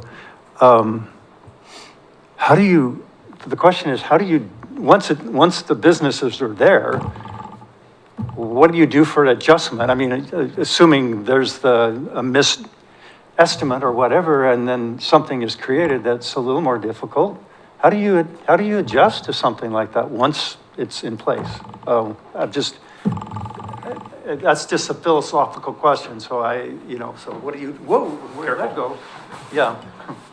Yeah, no, William, I absolutely understand, and I don't think that I'm probably the best person to answer this question, to be honest, because I'm not an engineer, I'm definitely not a traffic person. That being said, I think that question from the philosophical point of view, I think what I would offer is that I think that's the question that many cities are faced whenever we see growth, whatever that growth might look like, right? And I think that's why you see things that in my lifetime, I've lived in Keizer my whole life. So I remember riding my bike to 7-Eleven before Lock Haven went through, right? And it was Olson Road on the other side, and there was a big barricade. Right. And so as growth happens, streets get widened, traffic signals get retimed, Yeah. intersections get made bigger. So, I mean, I think that by the philosophical piece, I think your question is great. Now, the hope is, from the planner's perspective, when we have an application comes in and information and facts are submitted and they're reviewed by professional traffic engineers that say, hey, we're going to do our best job to project what that 2031 build out looks like and what the background traffic looks like and what kind of growth in the region looks like, so that our intersections aren't failing and so that congestion is not unbearable. But so I think, I don't know if that's helpful, but I guess that's what I would offer, is that's kind of how it works. So there is some options for adjustment. That might be some cost to do that if necessary, right? yeah, I mean, yeah, I think that's where you get into the idea of like, what does it warrant from, I mean, the intersections move from non-signaled at all to stop signs to actual full-blown signals, depending on the traffic volumes that are there and the warrants that exist in the traffic engineering world. In this case, we have signalized intersections and access points, and we have traffic engineers who've looked at the projected growth and the trips and have said, hey, that still is going to be operating at an acceptable, what we call a LOS, a level of service that the city has deemed as an acceptable level of service for our intersections throughout town. Sure. So, Yeah. Okay. okay. All right. Thanks. Appreciate it. Thank you. Okay, so with that, the applicant has the opportunity for 10 minutes for any rebuttal, unless there's any others relative to this? No? Okay. So you've got 10 minutes specifically to address those items that were brought up during testimony, please? I'll let Chris start since he's really the expert. Thank you. Again, Chris Bramer from the Record for Kittleson and Associates. Responding to Shofi's comments, I heard what he said, and I realized that not everybody's had time to review our response. It sounds like he just got it today, so I appreciate that he was here. I appreciate what he shared. From my perspective, if we had only done the trip generating exercise that we initially submitted, I would have concerns if I were you. With the additional information that we provided in that memo from last Friday, we have answered the question that Shofi posed. We've looked at what is the future 2031 with all the growth that the transit originally planned for. So to Commissioner Lopez's question, 51 trips going in and out of the transit center today during the peak hour. We have increased that in the future 2031 to 165 trips. That's a threefold plus increase. Whether or not that's going to happen, we've planned for it. What we've shown in that supplemental analysis is that the signal operates at level of service A. What the city has a scale from, the scale goes from A to F. It's kind of like a school report card. A is really good, F is bad, D is the city's threshold. This signal with the additional transit trips, the trips from this project, the trips from the future development west of in Area B, the future trips from Area C to the south, when you sum all of that in the year 2031, this traffic signal is operating at level of service A, at less than half its capacity. As a transit user, I go in and out of a transit center each day, and I get that the buses are longer than the cars, and you start getting 2 or 3 buses, it takes up room. We've accounted for that in the analysis. You know, we work for the city and developers. My job at the end of the day is to the public. I have to be transparent, and my ethical obligation is to make sure this works. That's what we've done. I regret that not everybody had the information before this meeting, but I'm hoping that I'm conveying to you the salient points today. If you have questions, definitely stop me or ask questions, but I truly believe we're well within a system that's going to work for everyone in that future year 2031, and we're very confident in the results. So I know Parrish has got some comments. I'll stop there, but if you have questions, please do ask me. Joe, would it be appropriate to ask questions? Sure. Okay, so I'm looking at page 35 of the application, and this shows the artist rendering looking from basically over top of both properties. And I just want to clarify from my own meathead understanding, you have a right-in only off of Lock Haven proposed, and then your egress is where? The egress will all be through the, the egress will all be through the existing transit signal that's shared with the transit center. So Is that there any- combined aisle out to the traffic signal. Are there any proposed controls at the point leaving the property onto that, out onto Keizer Station Boulevard? So the traffic signal that's there today has a separate left turn signal and through right signal leaving the transit center. Is that what you're asking? No, specifically leaving the proposed property onto the existing right-of-way. Oh, that would be stop controlled leaving the site. So the site traffic would stop and wait for the traffic on the shared transit way. Okay.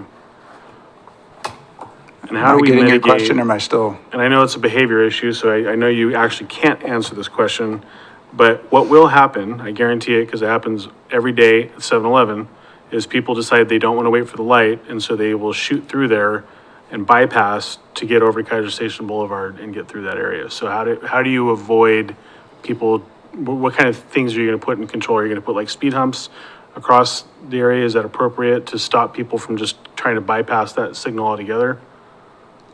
I'm sorry, I'm not following. In the right-only driveway off. Correct, yeah. So people, I mean, I can very much see a behavioral pattern where people are gonna come off that right turn only and then just take that short distance to hit that road and then get out onto the Chariots area to get over to Keizer Station Boulevard. People are very impatient, and I can see that becoming a potential thing. I don't know that you can Okay, mitigate now, that. now I understand what You you're know what I'm asking. talking about, Sorry, kind I of was- using it I as a was- cutoff? Yeah, I think from a site design perspective, it's possible you would get some cut-through traffic, but you're going to come down into the site and have to stop. You'd have to yield the right-of-way, then get out to the main street, make that left turn.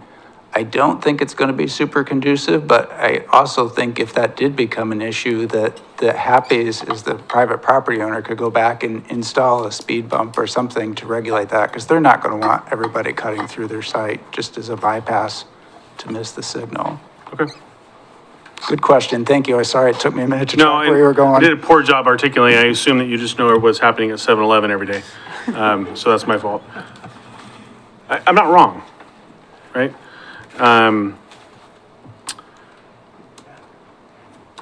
Okay. Counselor Duran?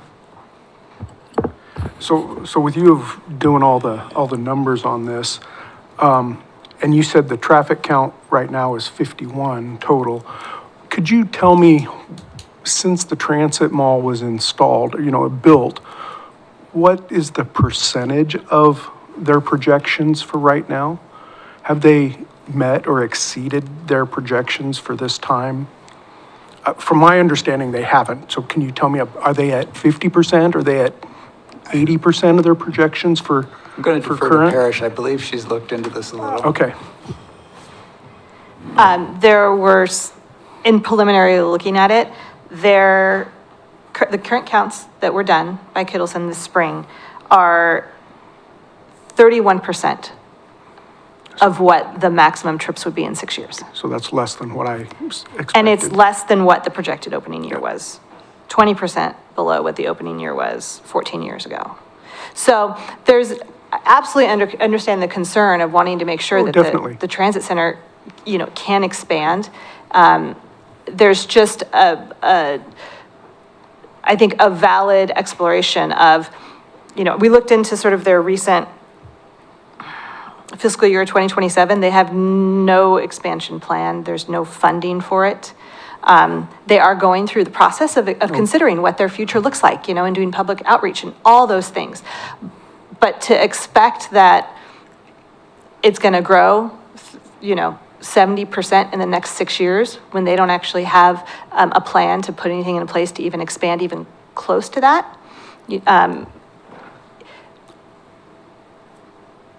reinforces our position that we've considered what the current traffic counts are now. We've added growth. We've even, to make sure that the trip vesting is really realistic. And then in addition, we've also just considered, what if they do just have, 3 years from now, just an explosion of funding? They're suffering from funding to be able to expand as well, based on their board notes. So even if they did find a way to be able to harness transit use at a high level, what Kittleson has evaluated is that the intersection and the signal still operates at level A, which is an exceptional level. Still meets what they are expecting. So Yeah. they've got 5 years to make up 14 years worth of Correct, yeah. projection. Okay, thank you. That's all I wanted. I knew there was a number. I figured it was at 50%. So 30% surprises me even more. Okay. Thank you. Parrish, one of the comments you made in your presentation was relative to lighting for safety and things like that. What is the plan to, because you're not super close to a neighborhood, but you're close enough, and I'm concerned about light pollution in the evening. What's the plan to mitigate that so it doesn't create challenges for the neighborhood? Yeah, I mean, the requirements are that it's reducing glare and to have downcast lights, right? So all of the light fixtures that are specified, and it's in we do have a photometric plan that was submitted in the lighting plan. I didn't put it in this presentation. But yeah, we're planning to have, downcast light and sort of pedestrian level lighting. We won't be having floodlights or really high lights that, are angled out. And we got a whole lot of vacuums, 20 plus, I think is what I look at, yes? Ask the question. Vacuums? Yes. So it's a lot of sound, especially if they're all going on at one time. Oh, so great question. The vacuums are, let me see if I can pull up our site plan. There's a vacuum enclosure Okay. So that. it's not individual, Correct. And so, there is, The cursor. So I don't have it on the screen to cursor. It's just appearing for you magically up there and I can scroll through things. We have a vacuum enclosure that is towards the transit center. If you look at the car wash building on the left-hand okay. side and then you see sort of where the blue highlights for the pedestrian area is up there, there's a little vacuum enclosure. It is roofed, it's a CMU enclosure. Those are basically the machines of them, and they are enclosed in that area with the door, so it's fully enclosed. And then the lines go underground and then feed into the individual hoses, and it is remarkably quiet for, for the exterior area of the vacuums, yeah. That's helpful, thank you. I had a question, but it's eluded me. Okay, I just have one. go ahead. Regarding the future growth of traffic, you anticipated 2%? And I'm curious how you arrived at the 2% growth figure. So we've assumed 2% annually, so it's actually 10% growth between now and 2031.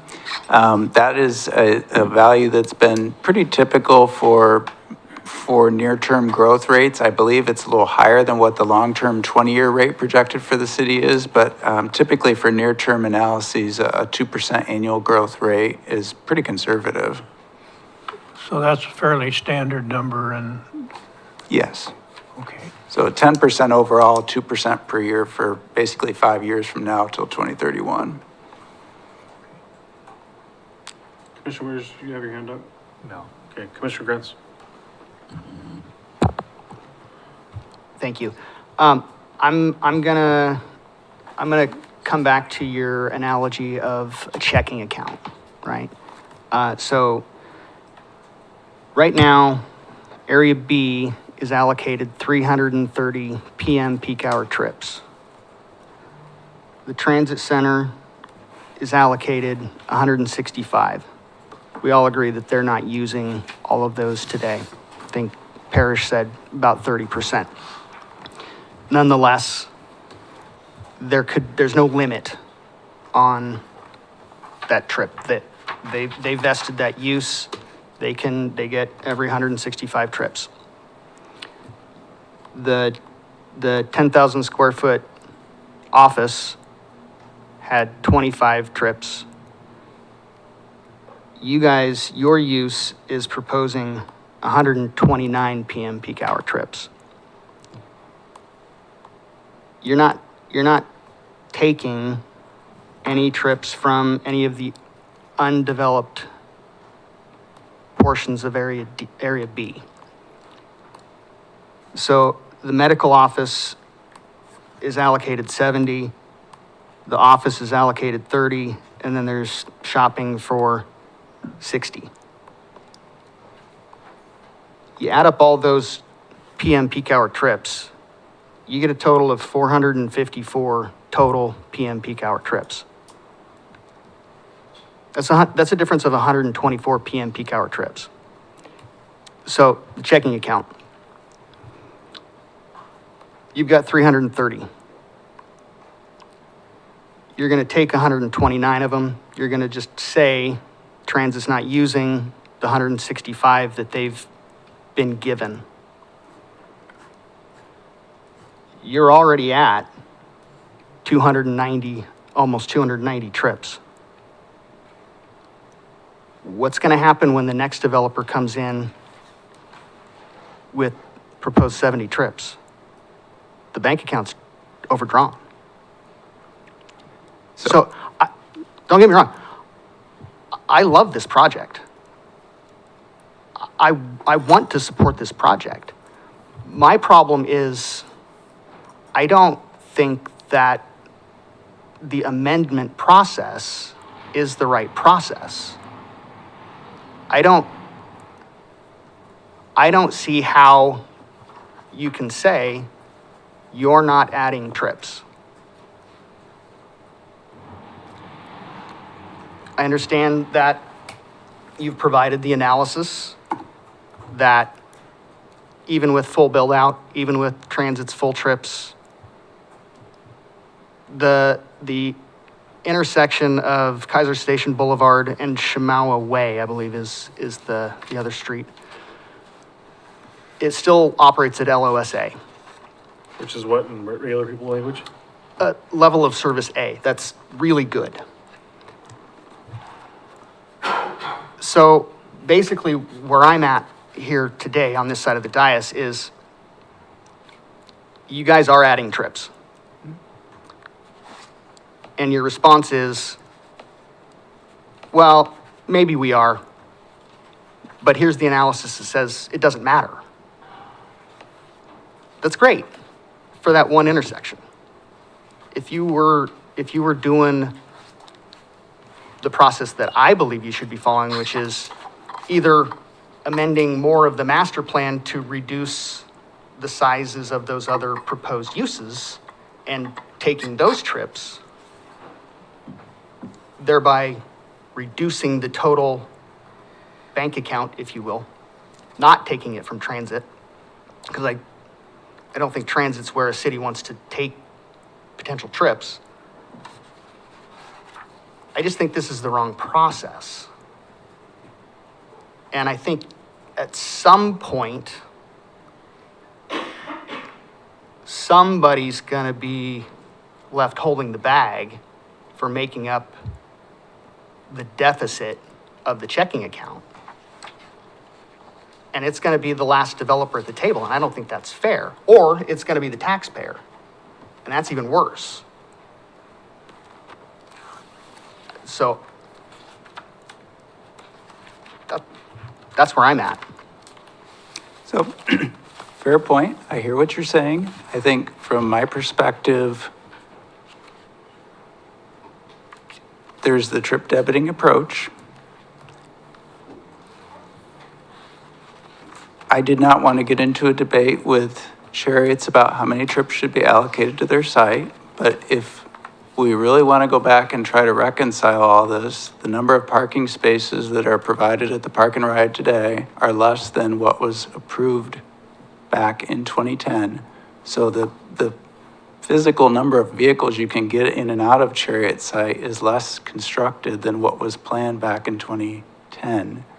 So I do believe one could make a case that they're not going to get to their 165 trips, and we could go through this process that I did not want to get into in front of you all or at the last minute with staff or Chariots of, well, how many trips, whose are whose?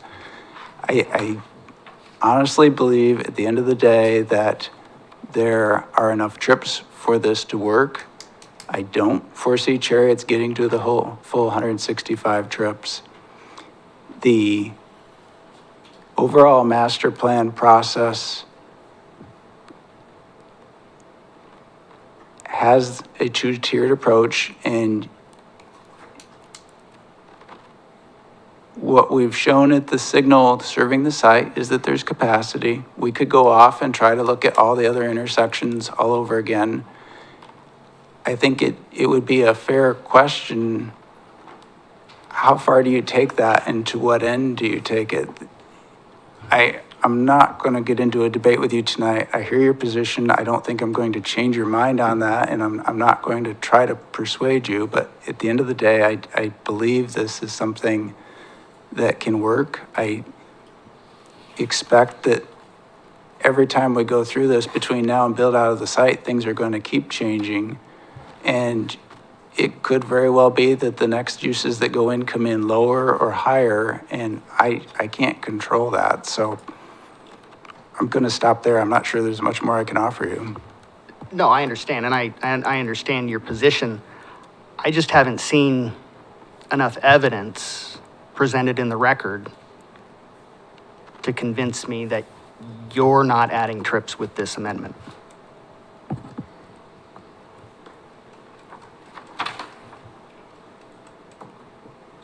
Anything from you all on that? I mean, I think we have a staff recommendation with conditions. Yeah, I mean, I understand Mr. Grenz's approach. I think, I said it earlier, I think that's one of the challenges with this specific review criteria. It says, hey, don't add trips. but it doesn't say how you have to actually calculate how exactly you get to those trips. And then it says submittal requirement, provide us traffic impact stuff, traffic impact analysis that shows you're consistent with the adopted TIA. So I think from staff's review and from the traffic engineer's reviewing point, there was a level of comfort with Mr. Bremer's approach to the overall traffic study. I think it's interesting because, yes, when I looked at the document that came in yesterday or Friday, I didn't look at it Friday, I was busy Friday, but that I thought, oh, yeah, that chart, I mean, that says more, a bigger number. So like it's a kind of a catch-22. And now from a very practical point of view, as the staff person that says, hey, we're saying, yep, we see that it can be supported. We think it can be supported based on this.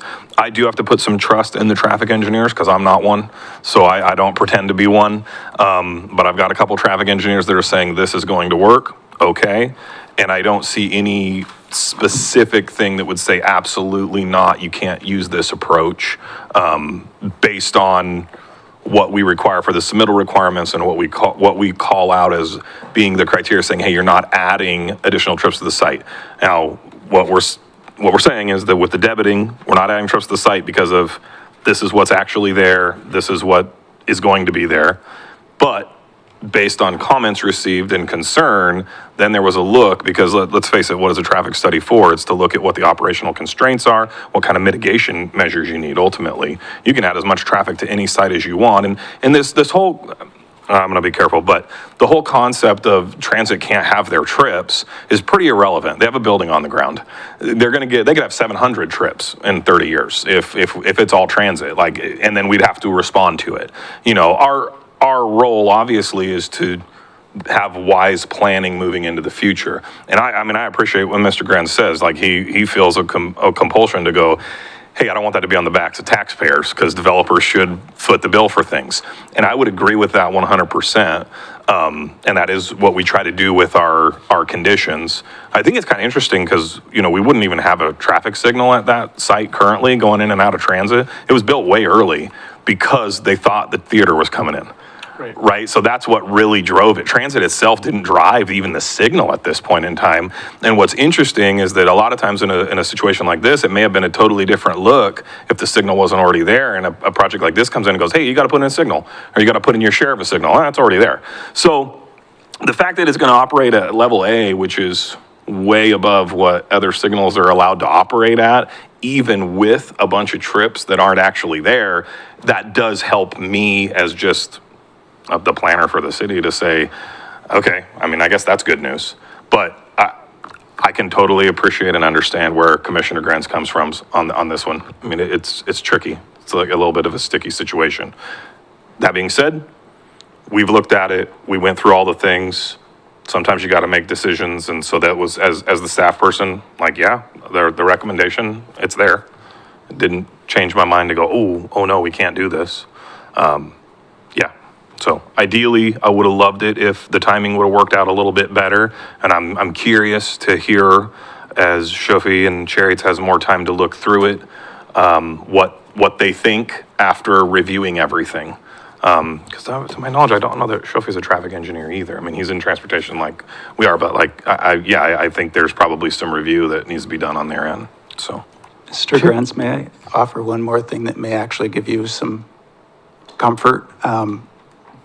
So we focused on the signal in front of the site. We've just gone through all that. In terms of your off-site question, something that's important to understand is the nature of the trips that will be going to and from the car wash. There is published data that's been stamped by an engineer in Florida that shows that 80% of car wash trips are already on the system. They're called pass-by trips, where it's you and I commuting home, stop, go to the car wash as a matter of convenience. And so if we were to take this and do an analysis of the offsite, the signal there at Chemawa, 80% of the car wash trips are already on the road network today going by, and now they turn in the driveway and go to the site. So what that means is they're all new at the transit signal going out, but 80% of them are already on the road network today, and this is basically a convenience service that they're going to. So they wouldn't all be 125 new trips at the main signal there. Well, so I'm gonna be honest, I know about this much of traffic engineering. Sure. Probably just enough to get me into trouble here. But I believe the trip generation manual would take that fact into account with, are they called pass-by? Yes, pass-by trips. So in your total daily trips and PM peak hour trips, that's accounted for. It is not at this point. We were trying to provide a conservative analysis. So if you go back to our trip generation estimate on page 102 of the packet, there is no reduction for pass-by trips. The original office building that was planned for the site would have no pass-by trips, and it was essentially 25 trips. If you apply that reduction to our 129 trips, you're coming in somewhere at 26, 27 trips that are actually new to the system. So you are correct that there will be more trips at the driveways, but that off-site network, Chemawa Road and beyond, you're not going to have a big increase in trips. You're probably talking about less than 10 new trips to the road network in the peak hour. And so I go back to, that is how I answer your question, is it's the pass-by trips. So at the access we've shown in 2031, if we treat everything as new trips with the transit trips, the system works. The net impact of new trips at Chemawa, Lock Haven would be on the order of 10 additional peak hour trips after you account for those pass-by trips.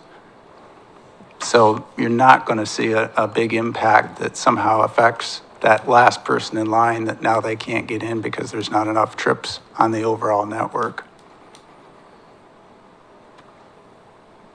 And ask me questions, because I'm throwing this at you the first time. You know what the trip generation manual is. I want to make sure you're comfortable with what I'm saying. Again, I'm still just strictly process and applicability of coming through the amendment track, land use track. And don't get me wrong, I don't want to analyze trip debits, but I don't see anything in the record that even talks about the methodology. It's just, it works. This is what we did.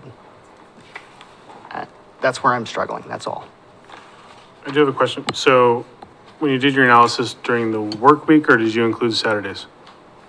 So for the operations analysis of the signal, we looked at weekday PM peak hour, the work week. That's what the city standards are focused on. For the queuing analysis for the car wash, we also looked at midday Saturday because that was a period we wanted to make sure with their being busy on a Saturday, there'd be enough queue storage on site. Okay. Yeah, if the city code only says we need to do weekdays, we might want to look at that, because Saturday is an absolute disaster in that area. So I know that's not material to this, because if the code only anticipates the weekday trips as part of the analysis, we might want to look at that specifically around Keizer Station, just simply because. Go ahead, Shane. Is the concern the additional traffic on Chemawa, Keizer Station Boulevard, and Lock Haven, or is the concern getting out of the site? I mean, just in general, you go with anywhere within 2 blocks of that during soccer season and any good weather, basically from Whitaker all the way out to Indian School Road. I mean, it's Gotcha. it's gridlock Okay, on a good Saturday. I mean, Sure. we've all experienced it. sure. But again, if it's not part of the criteria, I don't think we can consider that as part of the. Did you have? Okay. More of a comment. Okay. But, I'm kind of neutral in this discussion between you and Commissioner Grenz, but something you said struck me about I forget the term you used, but the drop-in traffic or the pass-by traffic, the people that stop in.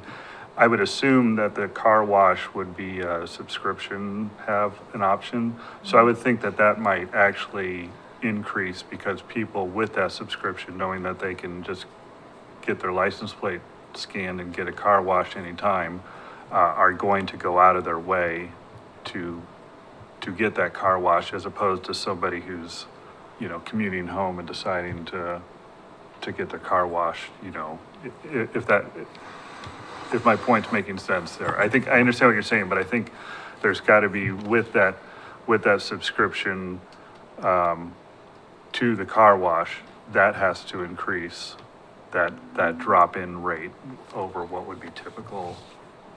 I think it's a fair point. There's also the trade-off of, do people get in their car to go car wash and, you've got your subscription, do you go way out of your way in the middle of the most congested time of day, or do you go there at other times of day where it's convenient? So it gets complicated. You raise a fair point. Commissioner Grants. Chair Lawyer, I can tell you, because I looked at the TIA requirements and standards today, the code specifically requires traffic counts be taken Tuesday, Wednesday, or Thursday during school year. Interesting. Okay. All right, any other questions for the applicant at this point? We're kind of a little bit out of order, so I want to get us back on track. Thank you, appreciate it very much. Thank you. At this point, Mr. Lindsay, I guess I don't hear any requests to add additional evidence. I did not hear that from Transit. I did not hear that either. I actually opened the door. Yeah, you did. And they didn't ask, so. Yeah, and what I will say, even as a feel-good, you guys are making a recommendation to another body that's going to hear this probably a month from now. Excellent. So they'll have So that we get to blame the opportunity. council. No, I'm kidding. So there will be another bite at that apple anyway. But I did not hear that, nor do I hear it here, so that would be a kind of a telegraphing that we can probably close the hearing.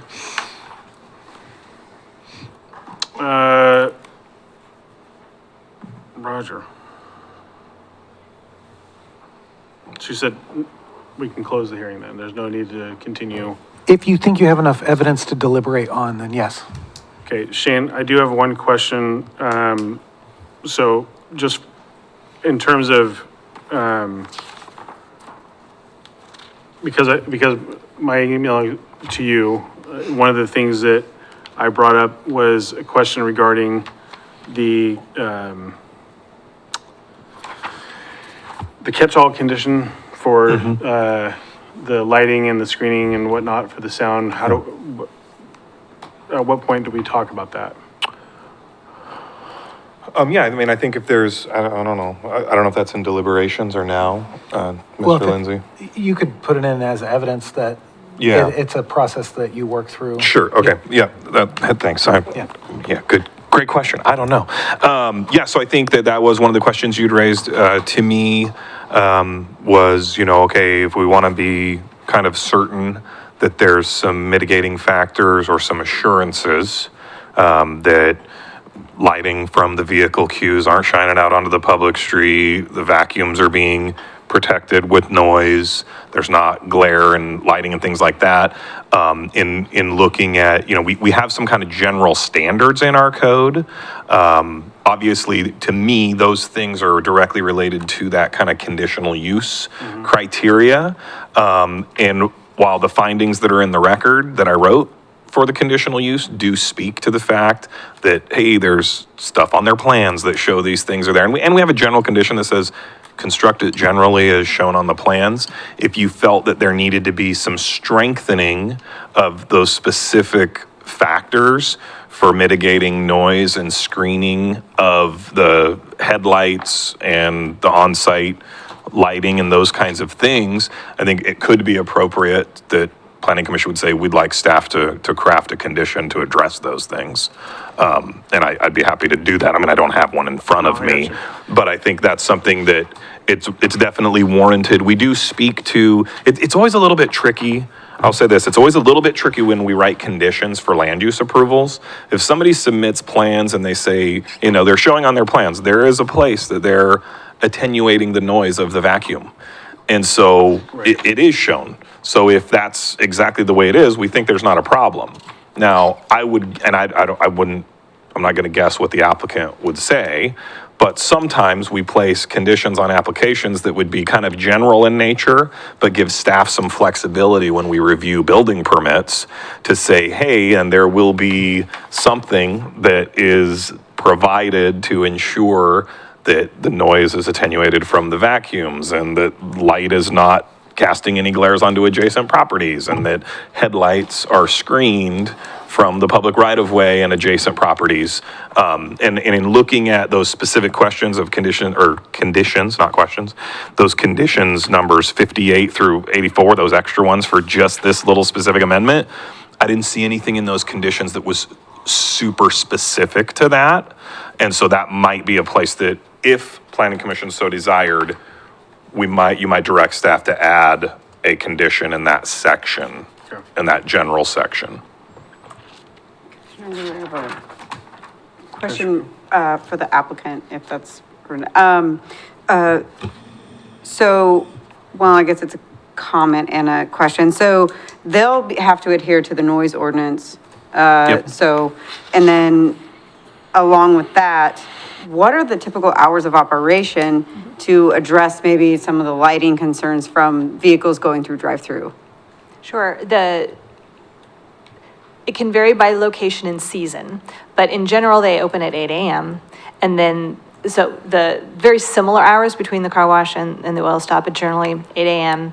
And I confirmed with our team that they planned on doing an 8 a.m. for this location. And then 6 p.m. closure in the like November through March winter hours, and then 7 p.m. is fairly standard as the closure time for the spring through, early fall months. They are considering a pilot program where maybe they'd stay open till 8 p.m. at some locations, but that's really the latest that they go. We develop all over in communities, often near and adjacent to residential areas. So our vacuum enclosure is designed and roofed and has sound mitigation built into it as if it were next to a residential property. We feel like it's being a good neighbor, even though it's not a residence. We have the transit center next. I mean, we still care about mitigating our sound. And then the light fixtures are all downcast lighting. So LED downcast things. If you feel like there needs to be a limitation on lighting, we really aren't operating late at night, but. Yeah, it doesn't sound like you are. I mean, especially during the summer. It's late, it's light later, yeah. But I can see the concern about it. I live on an awkward intersection street, and anytime a car that's above a certain height drives by, it's like shining right in my window. So I completely understand that, but you also mentioned you're gonna have landscaping to help buffer that drive through aisle, correct? Correct. So right now on the transit center side for that driveway, which isn't formally a street, but has the Chimoa Way on Google Street View, we have continuous evergreen shrubs proposed at a minimum of 30 inches height. And then along the street frontage on Keizer, there's a combination of trees and shrubs, and none of them will be less than 30 inches in height at maturity, and many of them are taller than that and will reach taller standards. Thank you, I think that. Commissioner Scruggs? I have a question, Shane. Did the Fire Bureau review this for entrance and egress? There was actually a decent amount of back and forth with the fire district, and that was part of the engineering concerns that were raised to establish in the applicant's revised site plan. They actually show an area with some red curbs that show where the fire lane itself is. So they did make some adjustments to make sure that could be met. My understanding is, I was CC'd on some email strings. So my understanding is that those things have been resolved. Now, generally, there's still, there's proposed conditions that essentially give the ability to the fire district to be a part of the review. When we do civil construction reviews, which is not really my wheelhouse as much as it is Richard's. But when things are being reviewed for the site development with the water lines and the sewer lines and the hydrant locations and all of those things, the fire district's involved in that. And so one of the things that they're going to be looking at in that actual formal, now we're actually getting our construction permits process, they're going to be, they have a voice to weigh in and go, hey, you got to meet fire code standards for turnarounds and egress and all of that. So. Yeah, the reason I ask is entrance and egress are both at the one end. And my experience has been you had to have entrance and egress, or at least a fire escape Yeah. on the other end. Well, and they have the right in, and then basically the area, it's actually on a kind of a dashed line. You know, you can't use the tunnel for a loop road, but if it's a loop, generally in fire code, you normally have 2 points unless it's a loop where you can go all the way around. And so what they've demonstrated on their plan is that they do have a looped fire access. I'm sorry, I'm I happy could let you I'm explain happy to it. narrate, yeah. Yeah. So initially, we did not have a fire turnaround on the site. Most sites we've done haven't required it. And the fire district was great when I connected with them to let us know that they would require it on site. So a couple things happened. We initially didn't have, when you go into the transit center shared driveway, that would be our entrance for two-way traffic, enter and egress, and you turn into that driveway, you turn right to go into the stacking lanes for the car wash. And initially, that was just the stacking lanes that you went into. And what we did is create a loop for the fire truck. So when you look at the site plan right now and you turn right, there's a point right where you turn left before the vacuum enclosures, right where the vacuum stalls for self-service are. You see how there's a dash line that veers left and it allows what the fire truck and the, we also connected with the waste hauling company to make sure that we understand their dimensions for pickup.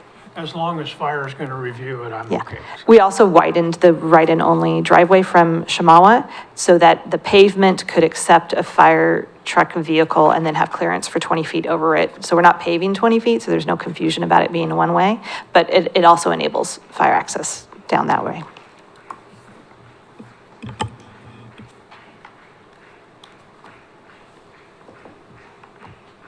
Somebody's very happy. Somebody's clapping. Clapping. All right.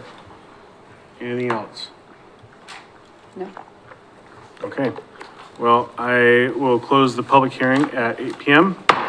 And then we are moving into deliberations. Yes? Okay. So help me on this. In deliberations, do we need to have a motion for deliberations or are we, help walk You us can through this, have- Mr. Lindsay? Well, people can have their ideas. After you do a motion, then you have further discussion. Correct. But I mean, you can start, you kind of already started deliberating, like, in a way. So I mean, it would probably be easiest to just go ahead and have a motion that then you could discuss why you wanted to do it, if that helps. Because I think a lot of people had their sort of deliberative ideas put out there already. So now it's more of a discussion over why I would or wouldn't want that vote. Okay. Would be my suggestion, just for, because we're at 8. And let's see.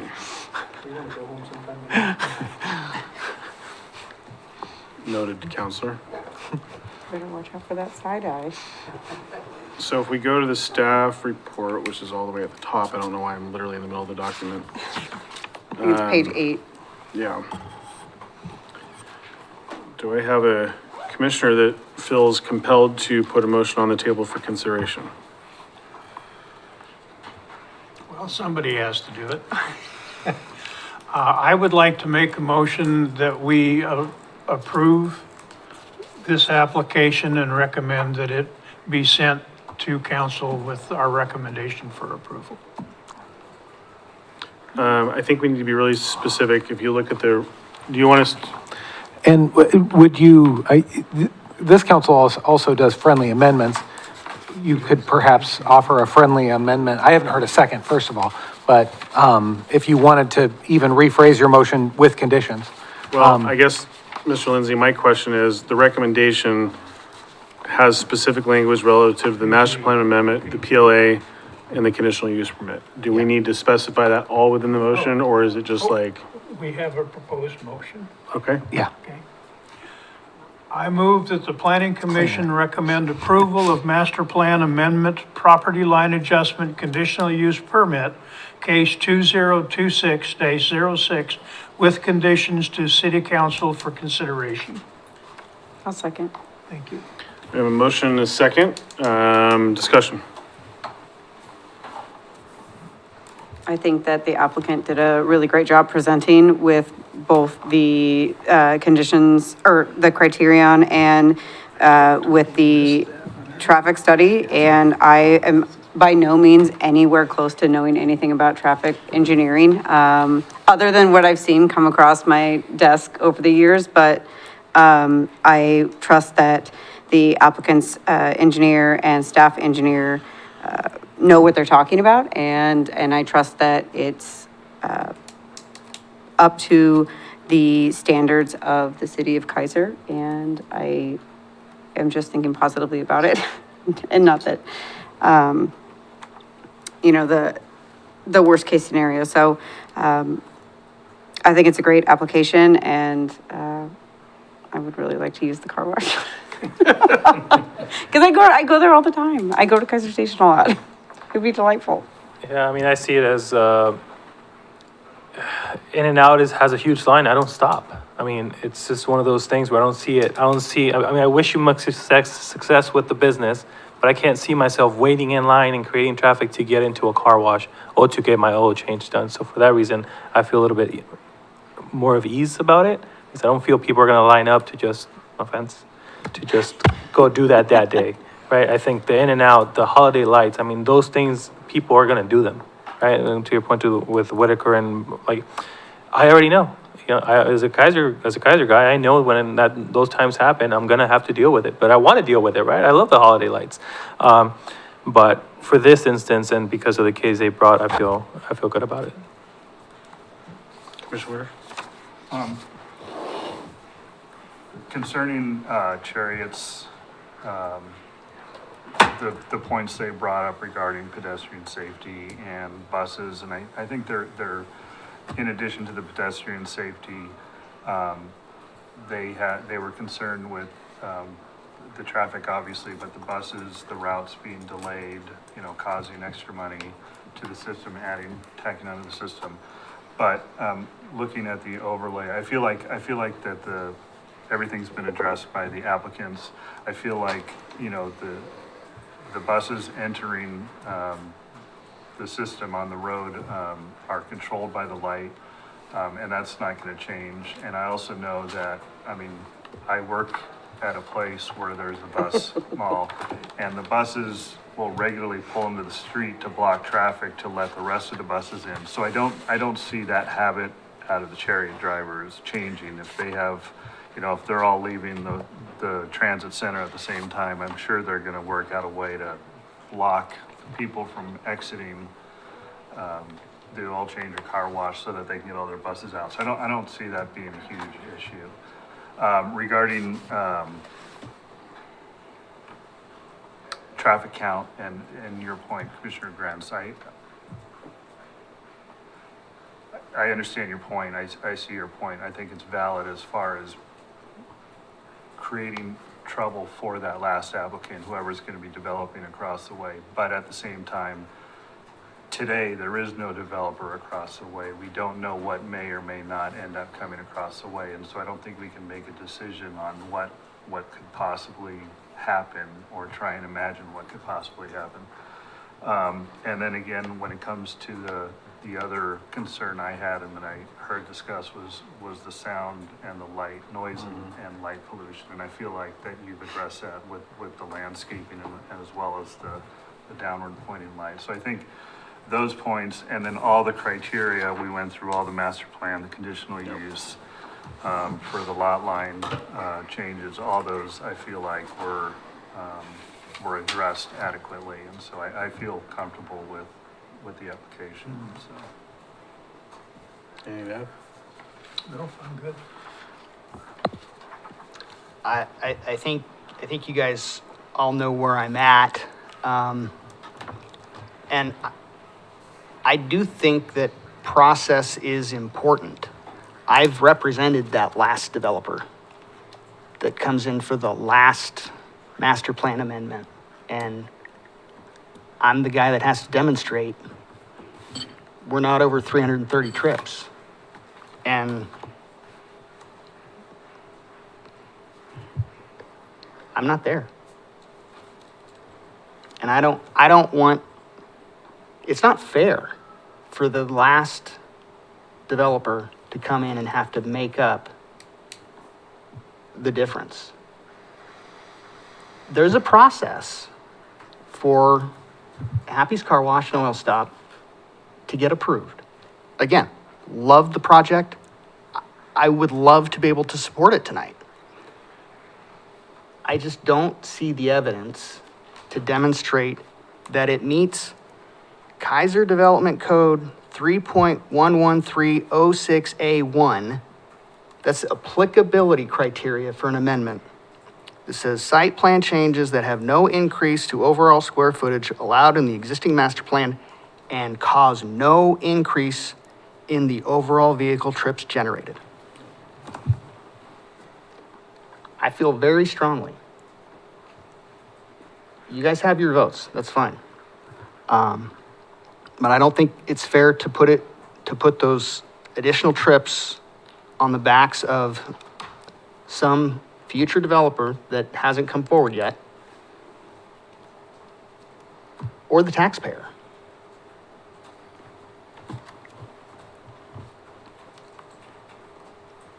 I think part of what we're charged with is looking at planning and looking at the long-term vision of the city. And I struggle because I hear what you're saying, Commissioner Grants, relative to the no vehicles added portion of the code. Also, if what we're hearing, I think there's a bit of a conflict because I think what we're hearing from our engineers and our staff is that in situ, it doesn't add to the quantity that Area B at 320 trips or whatever it was that you had stated earlier, would be impacted. Now I think that's in situ, right? That doesn't take into consideration the changes eventually that could come on the west side and the types of developments and the types of trips and things like that. So I'm a little bit conflicted because I don't know then how we remedy that in a way that makes it predictable for an existing applicant, let alone a future applicant to know what they need to do. I'm not an engineer, but I have to believe that Mr. Walker's been here for a while and knows his job. And if he's saying, in situ, he's comfortable with where it's at, you know, I think that lends some credibility, but I'm also struggling with the idea of, as a planning commission looking to the future, specifically on the Area B West, as we're now calling it, how do we then deal with that? And I agree that, and I heard Mr. Bremer say in his presentation, well, that's eventually going to have to be something down the road that a future transportation study would have to have, which is great when you're sitting in the seat right now, but when you're that developer 10 years from now, I don't know that there would be the similar opinion. And so I do struggle with that a little bit. Relative to the specific criteria of adding additional trips, I have to say that I struggle not to find that this project doesn't add additional trips. And so, you know, again, that's where I'm at a kind of duality. I trust what Shane and Richard have put together on this. However, the maths, and when you look at that, I don't know how you can say with all certainty that future planning won't impact this. And, you know, if Chariots has preserved their 165 rides, they've preserved their 165 trips, right? So I don't know where I'm gonna go on this one, but Man? please. So I stated earlier that there's a process for them to get there to account for all of their additional trips. There's actually two processes. Okay. There's the total trips allocated for all of Keizer Station Area B. And per the information in the evidence, that's 330 PM peak hour trips. The city of Keizer owns property other than this inside. Right. So the city of Keizer has an opportunity to say, well, we'll give up more trips on the other side, On the Area B west side. on the Area B west side. And that can be part of a master plan amendment. They're just amending more of Area B. Where I'm at today, this application doesn't meet the applicability criteria of a master plan amendment.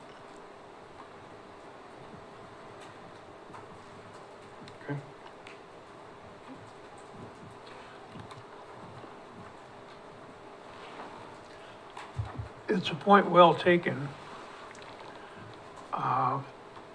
But at the same time, master plans are living documents. And when you develop the plan, you adjust the plan continually. And that's where I'm at, that it would seems to be a reasonable adjustment to the plan. But I agree, it does not meet the specific criteria, although staff has told us that it does. Sorry, go ahead. No, go ahead, I'm done. Well, again, we are tasked with judging these applications on the evidence. I don't believe that the applicant has provided adequate evidence to demonstrate that it doesn't add trips. I don't see any finding in the staff report other than, that essentially says anything other than, we agree. There's no analysis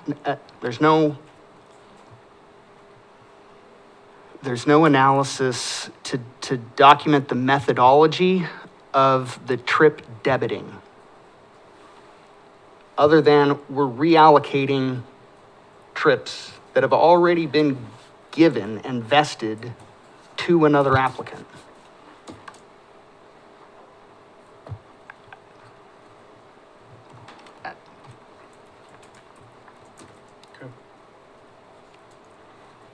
It's a rock and a hard place.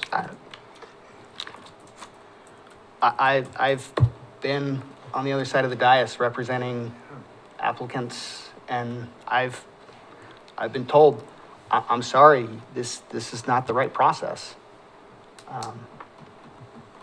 As much as I, again, want to support the project, I feel very strongly this does not meet the applicability standard.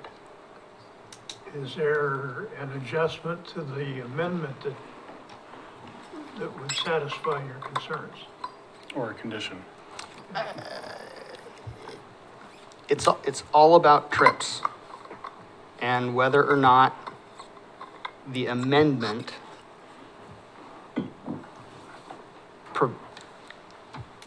causes more trips. This area, the 10,000 square foot office that was proposed for this area and approved in the master plan was allocated 25 trips.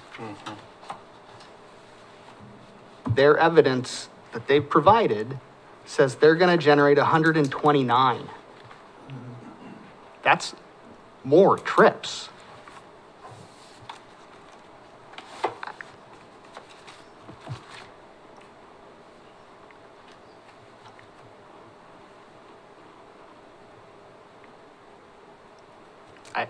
I don't see.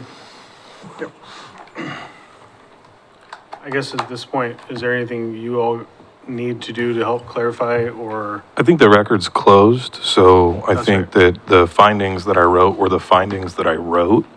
I think hearing Mr. Grenz's concerns or questions, I was trying to ask Joe, I was like, so depending on what happens, and then when it goes to council, is there an opportunity for me and my own volition to write additional findings?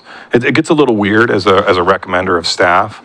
I mean, at the end of the day, the bottom line is that the master plan application as an amendment The zoning administrator is the authority on determining what application someone's going to go through. So this was me. This was my decision. The applicant didn't ask, like, they didn't push to say, oh, we're doing an amendment. They made an application for an amendment. We looked at it.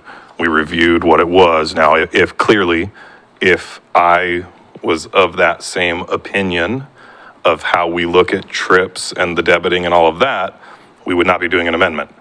But I brought amendment to you guys because of that. So it's a little bit of a weird, it's a little weird spot, right? So that's, I mean, at the end of the day, it's planning commission's decision to make and to make the recommendation. And possibly I could have provided better or more robust findings after hearing deliberations on where, oh, okay, but I don't know that that's appropriate to really dive into that at this stage of the game. May I ask a question? Between our decision, assuming we're going to come to one tonight, and the council hearing, the applicant can provide more evidence, yes? 100%, yeah. As can anybody, you know, I guess depending on the outcome, whoever had standing versus, you know, but actually this is just a recommendation, so it's going to go. And yeah, so there's an opportunity to be heard again. All right. That being said, all those in favor signify by saying aye. Aye. Aye. Any opposed, say nay. Nay. Nay. Motion passes, 1, 2, 3, 4. Ayes, 2 nays. All right. As long as, Well, no, we're done. We're done. Okay, you have the recommendation, council. Yes, Don? So the nays were Commissioner Grants and Scruggs? No, Commissioner Lawyer and Commissioner Grants. Okay, thanks. All right, you have a recommendation to council to approve as presented. Thank you very much. Thank you for being here. Okay, Newell Business Staff Report. I have nothing awesome. However, kind of just of interest, comp plan zone change for property on Windsor Island Road is going to council on Monday. They went to the hearings officer last month in July. I can't remember what day it was. So that will be going to council Monday for this hearing before council. It's a proposed 118 lot subdivision. So pretty big development for, I mean, like biggest in years that I can remember as far as actual detached, there's actually some detached housing that's proposed. So, or at least as it is right now. No apartments? No, and like not even like, it doesn't sound like middle housing. There's only like 8 lots of some townhomes. We shouldn't say this too. I know, yeah, who knows? I mean, whatever, it's lot creation, so at that point, it is what it is. But, so that's kind of a big deal, obviously. The other kind of good, big, you may have heard this already, but we did finally get an intergovernmental agreement signed and out the door with ODOT for doing our TSP update. I still have yet to get back a signed copy from them, but I have been assured that things have been signed, and hopefully pretty soon we will get a actual notice to proceed on getting underway, updating our transportation system plan. So that's pretty exciting news.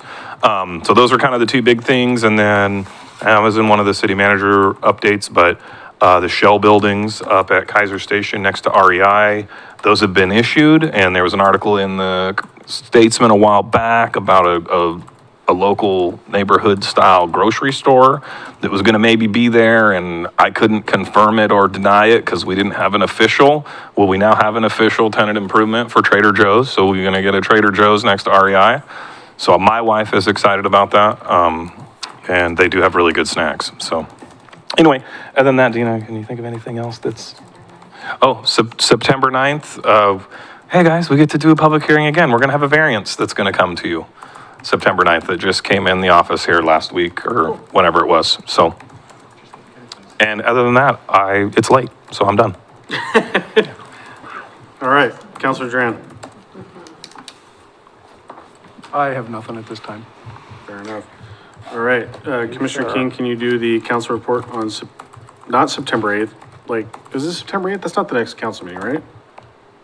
The next council meeting we is have one on is Monday. on Monday. All right, so it's just September 8th, so I want to make sure. Yeah, yes, I can do that. I'm very confused. Well, there is the opportunity to do it either or because your next planning commission is on the 9th. So anytime, anyone in between you could report. Well, typically we would just do the following Monday, but this is September 8th, so I just got Okay. confused. If you typically want to do that, do Monday, if people can make it. Like this next one? Yeah. Will that work? What's the date this next? The 17th. I can do Monday. Great. That works way better. Okay, so we will be back here, September 9th, 6 PM. Sounds like we will have another public hearing on variance. And, what's up? I'm gonna be, on October the 14th, I'm gonna be in Kilgore, Texas for, do I have to, how do I get an excuse to have? As long as you let Dawn know, you're good. Now, I think, Commissioner Lopez, is this your last meeting? No, No. September. September, okay. Just making sure. Oh, I didn't know. Are you repping? What's that? Did you apply to re-up? I did not. Oh, I thought okay. today was. So September is gonna be your last meeting. Oh, good. We'll say goodbye to you then. Yeah. Anybody else going away? Huh? No, here's the thing. This gentleman is a dedicated family man. He's a active member of the Keizer Chamber of Commerce. And I'll say all kinds of nice things in September, but he's not a quitter. Quit it. Gosh, let's go home. All right, we're adjourned at 8:20. Yeah, so funny. Thank you, kind sir.